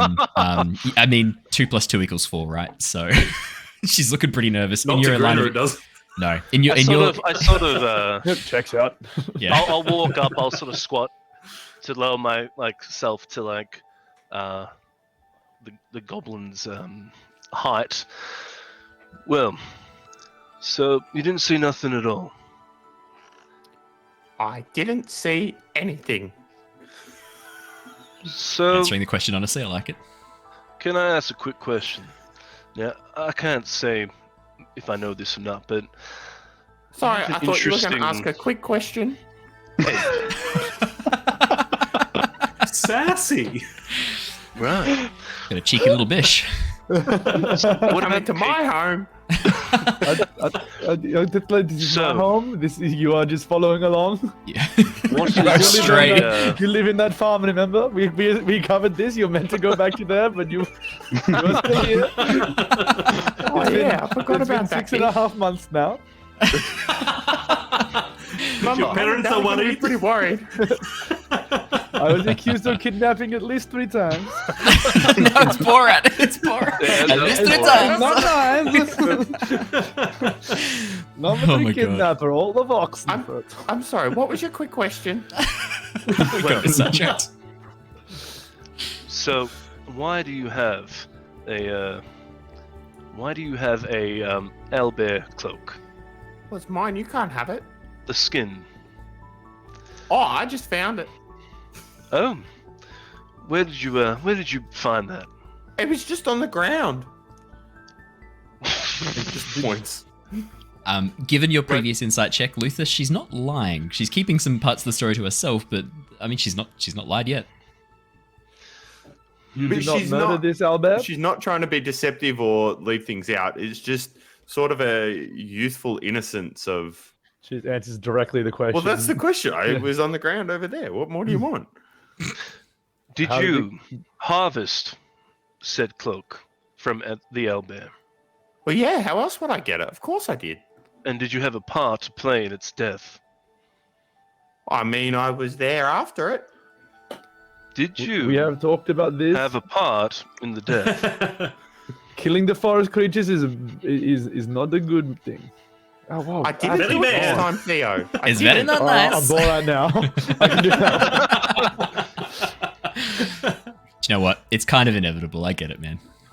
All accents devolve to Borat. Yeah. It's eventually. true. It's fucking true. Yeah. I didn't kill it. I just found it. And you know how hard the owlbear's skin is and the cloak? And, well, it's warm and cold. And so, yeah. Well, do you have any information who might have killed it? It looked like there was just a lot of teeth marks in it. I don't know what happened. I just found it. Right. You wouldn't know anything about that, would you? Not at all. I Oh, sort of damn. stand up, walk back over to Grinner. Well, I don't think we're going to find what we're looking for out here, so suppose we go Right. back. Back on the cart, then. Off we go. Off we trot. Nice to meet you, lot. See ya. They come back to you, Farewell, Luther, and humans. report a tiny goblin girl wearing an owlskin cloak, but she probably had nothing to do with it. And I Lu- will tell, Oh, yeah? because the whole Jonor, thing yeah. was I'm investigating this for John, though. I would definitely go to him and say that girl, like that goblin girl, was suspicious as hell. Cool. That's what I was going to say. So, Jonor, they come back and they're like, yeah, 100%. Like, Because I'm an investigator, like I'm not the one that's like apprehending them. I've been hired to find out clues and point them in the right direction, and now they have that direction. Nothing aggressive, though, right? They're just out there. Fuck knows where she got it from, but she didn't do. She didn't kill it. There's no think she fucking was- way. Jonor, I you think know she that was you pay one of them to downplaying, investigate, one of them not to, and it's very clear which one you don't pay to investigate in this moment. As the DM, I'm your subconscious. That's what Jonor's subconscious is saying to him right now. It's like, yes, I get my money's worth from guarding from Grinner, but not The guy's investigating. stinking of gin. Oh, I've been drinking a Ginny Weasley. It's just really out of it. But yeah, you get the sense that, something more to investigate here. Luther, you sort of think to yourself, maybe this is a time for you to talk to this little goblin girl and find out what she might know. You're an academic. You might be able to recognize some signs of truthful information about this creature, maybe incorrect information about this creature. And so you tee up a bit of a time to talk to Tithla and get her feelings on the matter. Tithla, you're a bit nervous about seeing this wizard from the city by yourself. I mean, you probably need an adult there, so you do bring along Theodore with you. Yeah.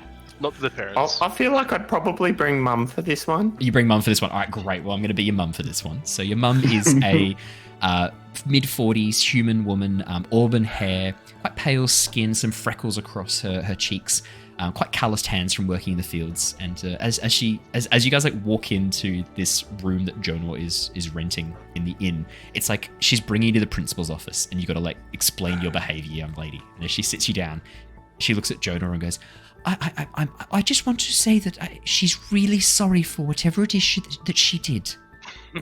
But Mum, I didn't do anything. I'm speaking for you, Tithla. Yeah. Hey, you said you're bringing your Mum. Amazing.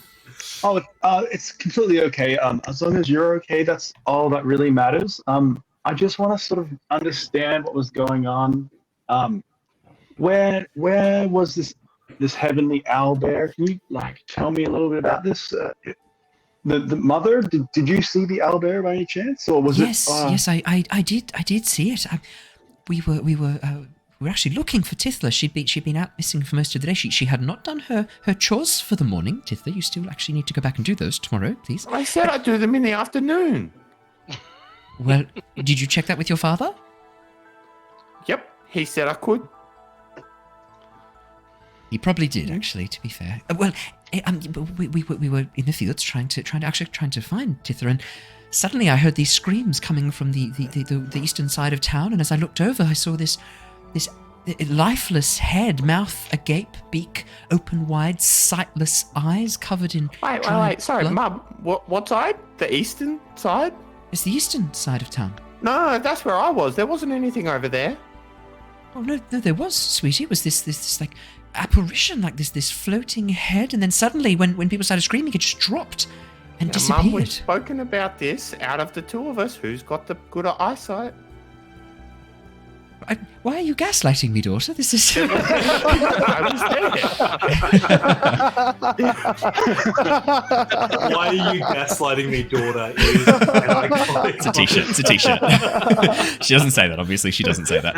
There's definitely a few things to clip tonight. Tithla, darling, I don't know how you failed to see it. If you were really there, are you sure you weren't off running around with your? Well, maybe I couldn't see because I had the big head and the skins from this, and throws the cloak over her shoulder. Yeah. That was all covering me, so it was a bit hard to see. Maybe that was why I didn't see it. It was because this was all standing up. Jonor, you think you have all the pieces of this puzzle? Yeah, at in this that point, moment. he's looking around like he's thinking to himself, "Oh God, is it just this goblin with an owlbear over his head? Look, he seems really nice. It's a friendly family, but I just spent my monthly allowance on this trip. What am I gonna do?" And he's like, "Okay." He then starts to would I have detect magic at this point? Do I have the? Well, not yet. If that's one of the spells that you have, then yeah, man. It is a level 1 spell. Yeah. So. Yeah. Okay. It's like, well, I have a way of just detecting if there's anything magic. Like, do you by any chance have that was it Owlbear. a bear owl? Did you say? If you can grab that skin, I'm gonna just. I got the cloak. That's what's left of it. Here, is it? Do you think this is magic? Yeah, that's so could cool. be. I mean, you might have found something really special. So I just want to cast this spell and figure out a little bit more. So at that point, takes it off and hands it over. Pull out the book, and he knows the spell. He's just going to cast detect magic on the spot, and he as soon as he casts it, he's looking at the cloak, looking for anything there. So Jonor, when you cast detect magic, what does that look like for you? Do you weave some symbols in the air? Do you pull your things together and then open it up to create this like mirror to look through? Do you wave some things over your eyes? Yeah, what does it look like? Let's get some personalized spells. I'm gonna say so there's a source of magic. It's gonna be coming from within. It's not coming from his face. It's coming from within the cloak. It sort of like radiates out through the hood. So you don't. It's like coming from the back somewhere. And he's gonna be doing detect magic. There's going to be something that radiates out. So for this one, it's just going to be a sphere out. It's going to like gas out, basically. Okay, It's fantastic. going to be a white mist. Yep, awesome. As this sort of like aura sort of moves out, even faintly visible to those who aren't gifted in magic. So I would say all of you witness this, except for Theodore, who wasn't brought along for this, but everyone else is there. Sorry, Theodore. Yeah, that's right. Tithla picked her mum over you. As this very faint aura of light moves over, but anyone who's trained in magic sees this a little bit stronger. Things that are magical begin to glow ever so softly with this light, this white light. As you have a bit of a closer look, Jonor, and you focus on the cloak, you see no signs of any magic whatsoever. It's a completely mundane animal skin. Quite interesting. Why I'm not getting anything from this one? I think you would see though if you're turning it over. Probably written like where the tag would be. Super awesome magic cloak. No. It's cloak of invisibility, but it's spelt wrong. It's like cloak of invisibility. Invisibility. Yep, nice. He flips over his book and says, the symbol A, symbol B, and like, can I have a look at that cloak for a moment now? And he then grabs it and spins it over and sees the really harshly engraved, like kind of cut through the, and he stops and he's, oh God, what am I going to do here? Oh God. Realizing that it's not been a particularly great use of your time or efforts. and then he stops and he turns. He looks more at the sorry, little friend. What was your name again? It was Tithla. Yep, Tithla. You seem to be quite. You're quite magic, aren't you? You have a lot of power within you, don't you? Well, my mum says that it's annoyance and stubbornness and not listening inside of me, but yeah, I think I'm pretty magic and awesome. Her mum, who's sitting right next to you, is sitting right next to her, goes, "Well, I don't say that. You can't tell other people I say that's awful, Tithla. I don't say that about you." Well, I at this point he's having a crack in his head because he's like, am I going to tear apart this mother and the child? But geez, I really do need this to work. And he's like, well, Tithla, I think you show a lot of potential to me, and I have an inkling of magic. It's very, very faint to detect, and I am a wizard, so I do know these things. So would you like to I could use maybe some of your special skills for later works. No, I'm okay, thanks. Perfect.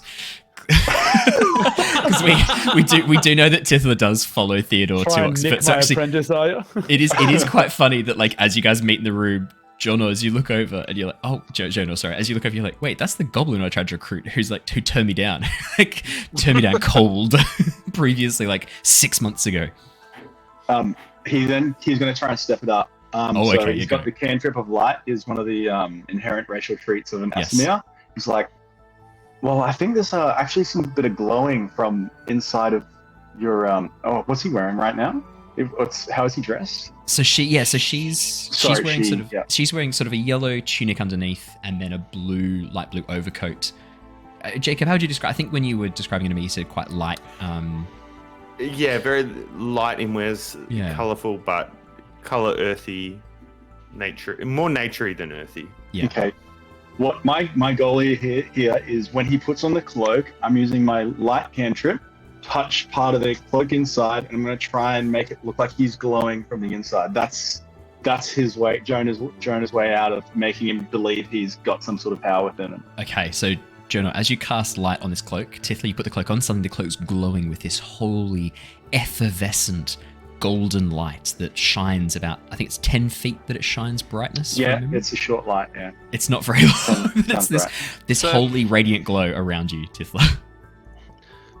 I would like to roll some check to see whether Tithla would freak out or be excited. Sanity.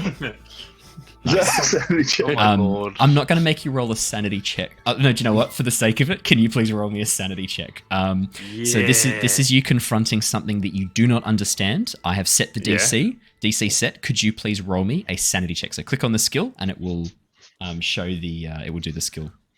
Here Just comes the that one. +0. Yep, exactly right. You're going to see a whole bunch of dice just roll through. I'm just moving something off the screen so we can still see the. There we go. Cool. Ooh. 11. That fails the DC of 12. Oh. Could you please Wait, decrease? there was a plus. There's plus things. I think I plus the wrong thing. So your sanity should be... Yes, actually, this is... Yeah, let's double check that you've got your sanity set up correctly. So Tithla, if we open up your... So it had strength. That's probably should be... Yeah, so we'll have to... Let's modify your Intelligence or sanity really wisdom. quickly. So it's either your intelligence or wisdom plus your constitution. So what is your... your intelligence is higher than... No, your wisdom's higher. So do you want to take the +2 from your wisdom? Great.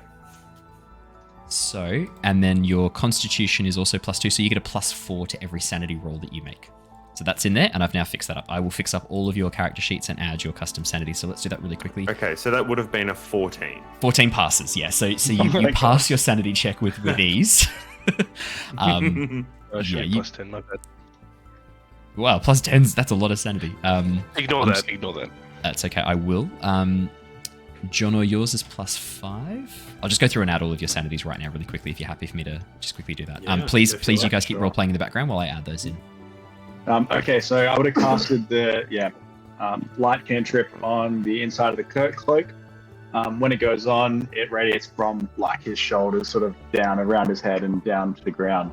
We're in a room which is going to be fairly like moderately well lit, but it's going to be like bright light there, so kind of celestially, I feel like Tithla would then say, we would catch it out of the corner of her eye and go, oh, Mum, you're glowing. Mum, you're glowing. Where's it go? What's going Wow, on? you've Where did this got happen? it in you. I believe you've got the light coming from your cloak. How did you do that, Tithla? Oh, this is on me. What happens if you hang on? Can he dismiss with a action? Yes, yeah, Light you with can it. just Okay. cancel it as a free action. Okay. Tithla, what happens if you take it off and imagining the light disappearing? I wonder if the light will disappear. Okay. Can you try And then that she right now? starts to slowly take her owlbear cloak off and Yeah. politely fold that up and Yeah, place that and- nicely because she's learnt properly. Then takes her pack off and nicely places that in the corner. Then takes the outer cloak off and again folds that nicely and places it squarely in the middle of the owlbear cloak. Then gets to the undercloak that has the light on it. And then she just tears it off and starts waving it. Ah! Well, at the point when I thought it was going to be on the owlbear cloak, but whatever thing has got the light coming off it, when You have it to touch comes off your to make skin, it. You have to touch to make light happen. So to activate it, it was Yes. touching, leaning in, and then I imagine it was action to dismiss. Yep. Do I need a touch to dismiss as well? So no, not to dismiss, but anytime you want to give to create the light effect again, you need to touch to. Oh, I was going to dismiss it as it leaves his body. Oh, okay, and make him perfect. Yeah, think yeah, that he- Yep. Yeah. So as So, Tithla yeah, takes that's off what the I cloak, as Tithla takes off the cloak, you just mentally you stop channeling the power through it, and the light fades immediately. And then she continues to her celebratory wave of the cloak. Look, Mom, look! I think Grinner will probably take a step forward as she starts Waving a cloak flailing around. too. Yeah. Tithla's mum, who I am going to name Aubrey, sort of is getting a bit like realizing things aren't getting a bit intense right now. She's like, "Oh, okay, yes, thank you, Tithla, calm down." She's like grabbing your hands, like, "Yes, thank you so much, Jonor, was it? Thank you. We've got a lot of work to do back at the farm, but thank you so much for your interest in Tithla. I'm pleased to hear she's not in any trouble, and absolutely, when she's a little bit older, we would love for her to receive some formal education. Do you have a card or a business?" She's like trying to control Tithla and like calm her down. Do you have a? Yes, we would love to get her some medical training. I need to go and do my chores. That I didn't do this morning because I forgot. So Wait, hang on. You said that your father had given you permission to do them this afternoon. You little brat. oh, did I say that? Did I say that? Jonor, are we done here? Jonor's compromising his values here, his morals here. So if that impacts his sanity, so be it. He's going to then reach into his back pocket. He finds like 2 gold. Okay. It's like, well, if this could be a little bit more convincing, I could take him just to study his magical properties. So you're offering to buy a child. I'm not. No. I'm just escorting him to study. This is really bad. So this is really compromising. So I'm going to. The NPC is going to say this. Aubrey looks at you and goes, Are you trying to buy Tithla? Are you trying to purchase my child? No, I'm not trying to buy. I'm just trying to temporarily borrow to study because he could have some magical properties, and I really need this. And he's he stops and turns around, and he's like, I've gone too far. This is too much. And he's like, no, I can't do this. I'm sitting in the room as well, and Jonor, me and Grinner are there. Yeah, you and Grinner are there, and probably at this point you're like, I think we're both a bit like sort of. Expect Jonor to try and purchase a child on this trip. I think we're both at the back of the room. Like I can't see for Grinner, but I'm probably like I think we're both there, just sort of absentmindedly, just staring at this as this situation just starts like spiraling. And we're just sort of sitting there with like confusion almost. Like this has taken a turn. That's Tithla, how I'm taking it. You're like, wow, I'm worth 2 gold. Aubrey, your mother, is like, okay. Is like pushing you out the door, like, bye, thank you. Jonor, as you turn around and look at the back of the wall. Nice to meet you. You're all great. Yeah, thank you. You're a lovely woman. Thank you. Thank you. Very nice here. Please never come here again. Bye. Yeah. Jonor, as you sort of turn around a bit dejected, being like, oh fuck, that was too far. Like, damn it, I knew it's always too. I either go too far or not far enough. On the back wall of the inn is a length of wood with bits of green holly growing out of it. Your detect magic is still up for 10 minutes. It's faintly glowing with some sort of conjuration magic. Ooh. So he composes himself, just sits there and is like, he's standing there like facing the wall from everyone else being like, okay, what did you just do there? You're almost going to study a child. Okay, they don't know who you are. They're not going to be linked to your family. It's fine. He looks at the other 2, Luther Grinner's and shaking his head. Yeah, I just do like a really awkward like wave. There's your chapter for evil. Yeah. Okay, well, there's actually that's not my best here. I'm sorry, guys. That was handled. Yeah. Could have gone better. I've been complicit in a lot worse, to be honest. Noted. I didn't get nothing from this detect magic. If we can sort of, I look up to wherever you were suggesting and say, can you look at this as well, please, Luther? It's mounted on what looks like maybe it was a walking stick or a quarterstaff, and it's been like held up over the wall, and you can see there's actually a small plaque underneath it, Jonor. And as you have a bit of a closer look, and I'd say probably Luther, you see this as well, being an investigator. Well, you have a bit of a look. I would probably So I'm gonna do this in a way where I use my climbing speed, because I have a climbing speed of 35 feet at the moment. I'm gonna do it, or it almost looks like unnatural in a little bit, but I'm very dexterous. Like I have high acrobatic skill, so it looks almost like I find little handholds, and you're sitting there like, okay. How does he? Okay, and then I get my magnifying glass and have a look at whatever it is. Yeah, it looks to be maybe some sort of walking stick or length of wood with holly, fresh holly growing out of it. When it's not sitting in the ground, it's not got roots or any sort of system. It looks like dead wood, but then these holly leaves growing out of it, and you can see underneath Luther a little plaque saying, "The stick of Radagast the Wise." I detailed that. Yeah.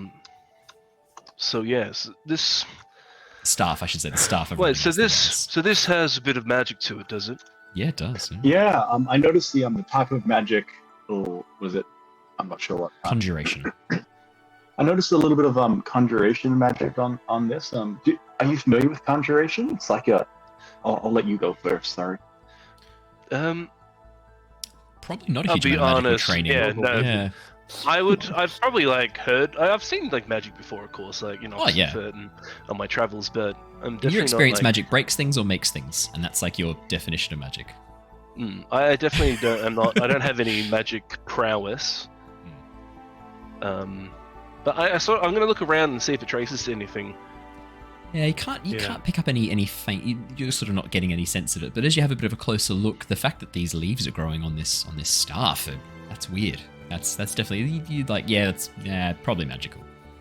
Also, Grinner's just eyeballing the publican right now as we're like climbing halfway up his wall examining this stuff, and he's just looking threatening as if just stay the fuck back, we'll be gone soon sort of concept. Yeah, the bartender who's behind the bar is like cleaning glasses, looking down like, I'm not involved in this. I want nothing Don't notice to do I have with children. Don't notice I have children. You can like this little hand comes around the door. Dad, it's like shh. You're not magic, you never were. Yeah. Grinner's literally on the other side of the bar, just leaning over this guy, looking at the top of his head as he's just cleaning glasses, looking down. But I mean, while he's not looking at the staff. Yeah, I mean, okay, so I see. This is like I drop my voice because I notice there's other things going on. Like, oh, well, it's got a bit of conjuration magic, like sort of creates things. Like magic makes it appear. So. I want to investigate with Arcana. Yeah, so you have I already know what it is. Yeah. I'm going to jump down as well. Yeah. I'll be sitting next to our friend here. In the interest, because I know we're sort of hitting our 2 hour a little bit over time. In the interest of, I just want to know, to speed this up a little bit, would you steal this? Take it. Okay, cool. I thought I need something. He needs something. Okay, all I need is an intimidation check from Grinner to stop the bartender from acting at all, and that's all we need to know whether or not this goes down. I'd say with advantage, Grinner. Oh, would you roll? Advantage, okay. You've got advantage. Yeah, I haven't seen the roll come up yet. Oh, Nat 1. It's just come up now. 11. damn! Yeah. You know, +1 really sucks. It should go off his strength. Maybe it should. Yeah, Think about it. charisma should It be definitely a doesn't split hang. skill. I mean, It definitely it's isn't like.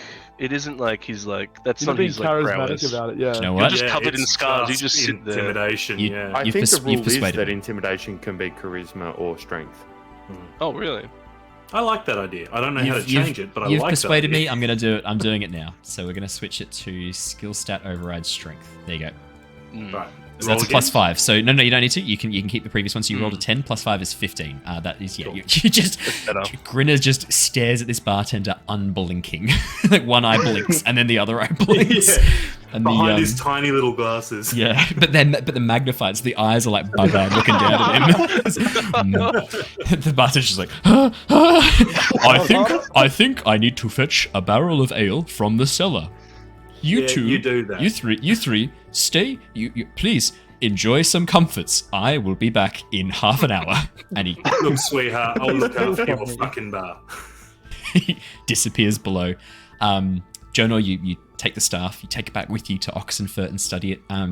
You do learn a little bit of magic from this. It does help broaden your information, and it is what actually helps teach you the find familiar spell that you have. Oh, nice. Perfect. Yes, That's fantastic. I thought I'd find a way to weave that in. More. You do not learn from this Tithla at all. There is no lesson here for you apart from do whatever the fuck you want, and it's Hey, great. She learned her value. Yeah. I did learn my values.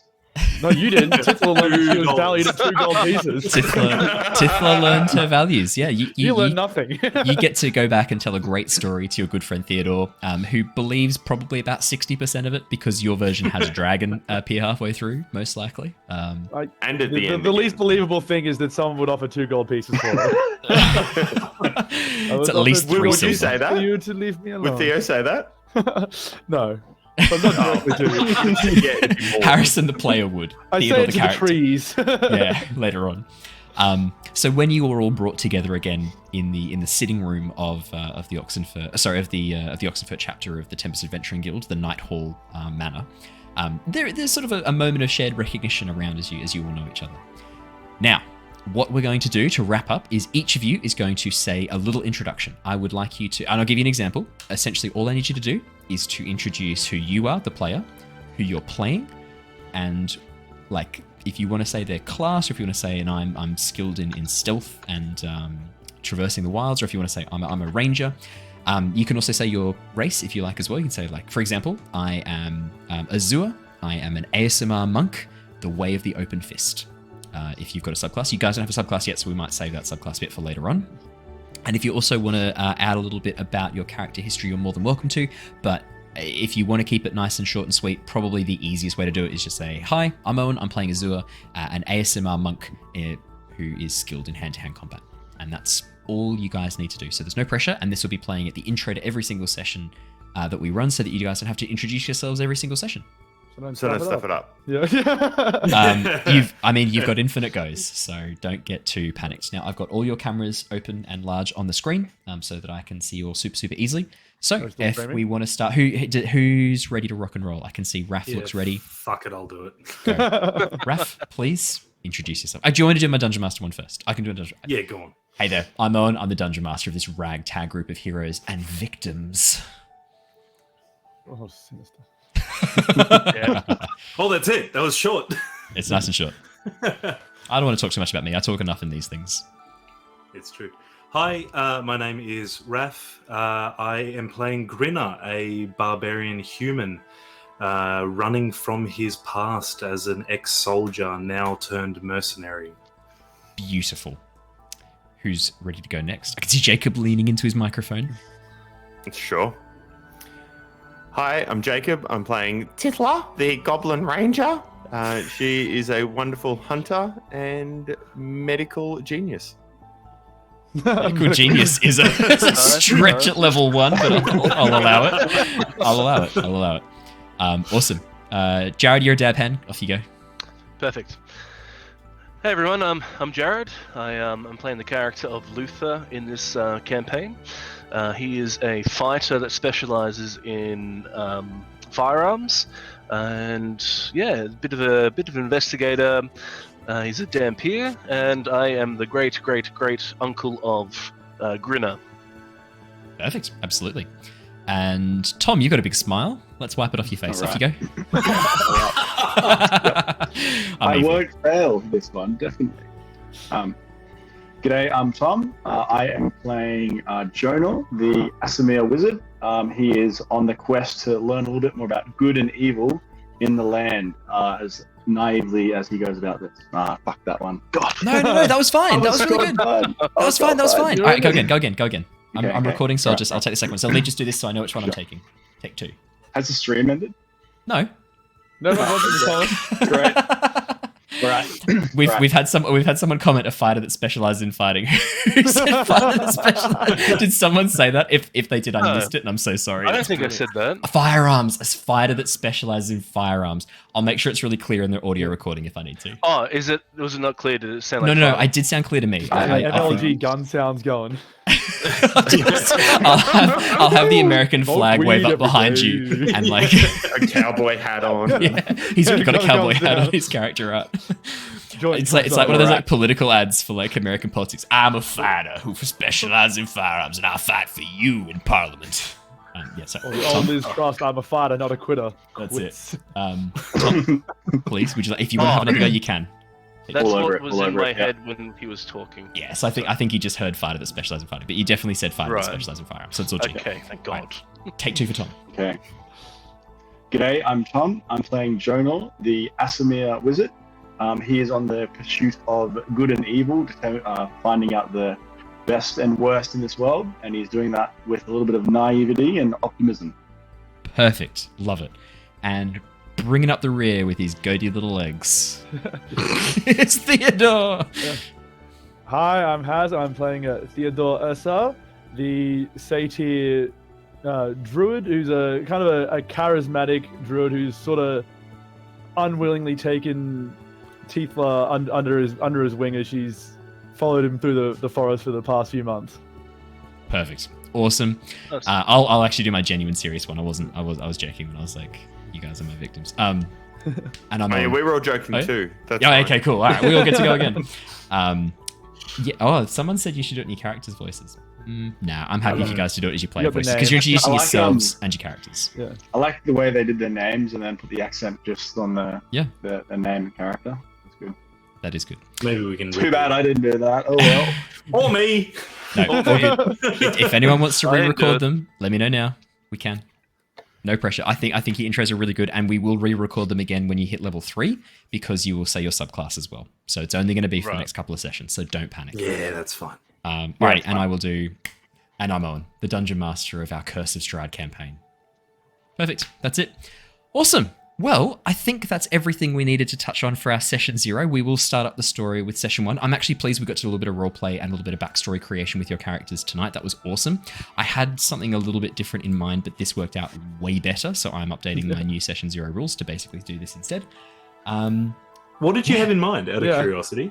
So basically what I was going to do was similar to how we started, where I was weaving in a bit of a backstory, and then I was actually going to have you do a little shared adventure in the city as you are now, just to kind of like reaffirm those bonds. But you guys jumped straight into portraying the past, and I was like, shit, go for it. That's great. That's fantastic. And that works really, really well. And then it just kept evolving and growing. So I thought, yeah, boom, let's keep it running.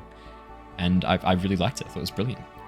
I was really trying to get that like backstory with our goblin joining us then and there. I was like, no, this isn't working. But it worked very well for Jonor. It worked really well. That was It does. Hi, goblin. It does work really well. And now it gives you a really nice like backstory as to why things might be slightly awkward between you. No, but only Tithla's mum would have really cared. So like, because Tithla doesn't care that you offered 2 gold for her.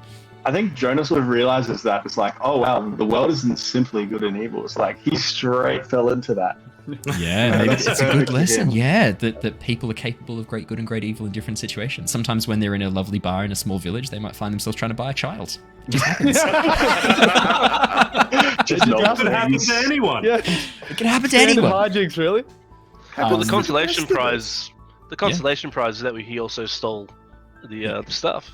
Yep. Yeah. I swear to God, if you're familiar, it's like a tiny little child running around, like a little cherub, I'll be real unimpressed. That'd be pretty funny. I'll make it whatever you dislike. Okay, nice. Awesome. Well, look, hey, thank you so much for joining us for our session 0. This was a new style of session 0, which we were trying out tonight. I think it worked really well. I actually really like this style because it gives us a chance to bond the characters together, to bind them together with these threads of a shared backstory, build them as a team. So you guys actually really nicely complement each other in terms of your proficiencies. I think you actually, as a team, cover almost every single proficiency score individually across the board, which is awesome. Wow. Yeah. So, and that just happened as you guys were doing the roleplay and as you guys were going through that backstory creation. So that's awesome. Yeah. There's actually not many proficiencies you guys don't cover, which is awesome. So that's really good. And we did it all without metagaming, which I love. Look at us roll. I know, look at you guys go. Alrighty. Well, thank you so much, everybody, for coming and joining us. Oh, we've had someone ask if I can give you the thing of how I ran a session 0. Yes, you can. It's right there. It's in the chat right now. It's on our wiki. If you want to see any of the custom rules that we're running for Curse of Strahd, they'll be in the description below in the wiki. You can access that and go through the Curse of Strahd to access the homebrew rules. We are running my modified Sanity and Madness table, which we got to have a little taste of tonight, but it was a joke taste of. We're actually going to be diving into Sanity much later on. It's very almost not a joke taste. Almost not a joke, though. Alrighty. So, thank you so much, everybody. We will see you all again next Monday for our next session of Curse of Strahd, and I should say our first actual session of Curse of Strahd. We will be jumping right into the adventure and getting going with the story beginning of next session. So, thank you, everybody who came and joined us. If you've enjoyed this, give that video a like if you can, if it's on YouTube. If it's a podcast, give us a thumbs up or a star review or whatever the equivalent is. Show us some love, help us out. It does help us out. You know the drill. Everyone knows the drill. Give us a like, subscribe. You know the Smash drill. that like button. Smash that like button. Tickle that subscribe button. Nope. Cup the 5-star review. So we will see you all again next time. So until then, stay safe, stay well, and we'll see you again super soon. Oh, and Tyranny of Dragons this Wednesday. So don't go too far. All right, everybody. Farewell. Goodbye. Bye-bye. Goodbye, guys.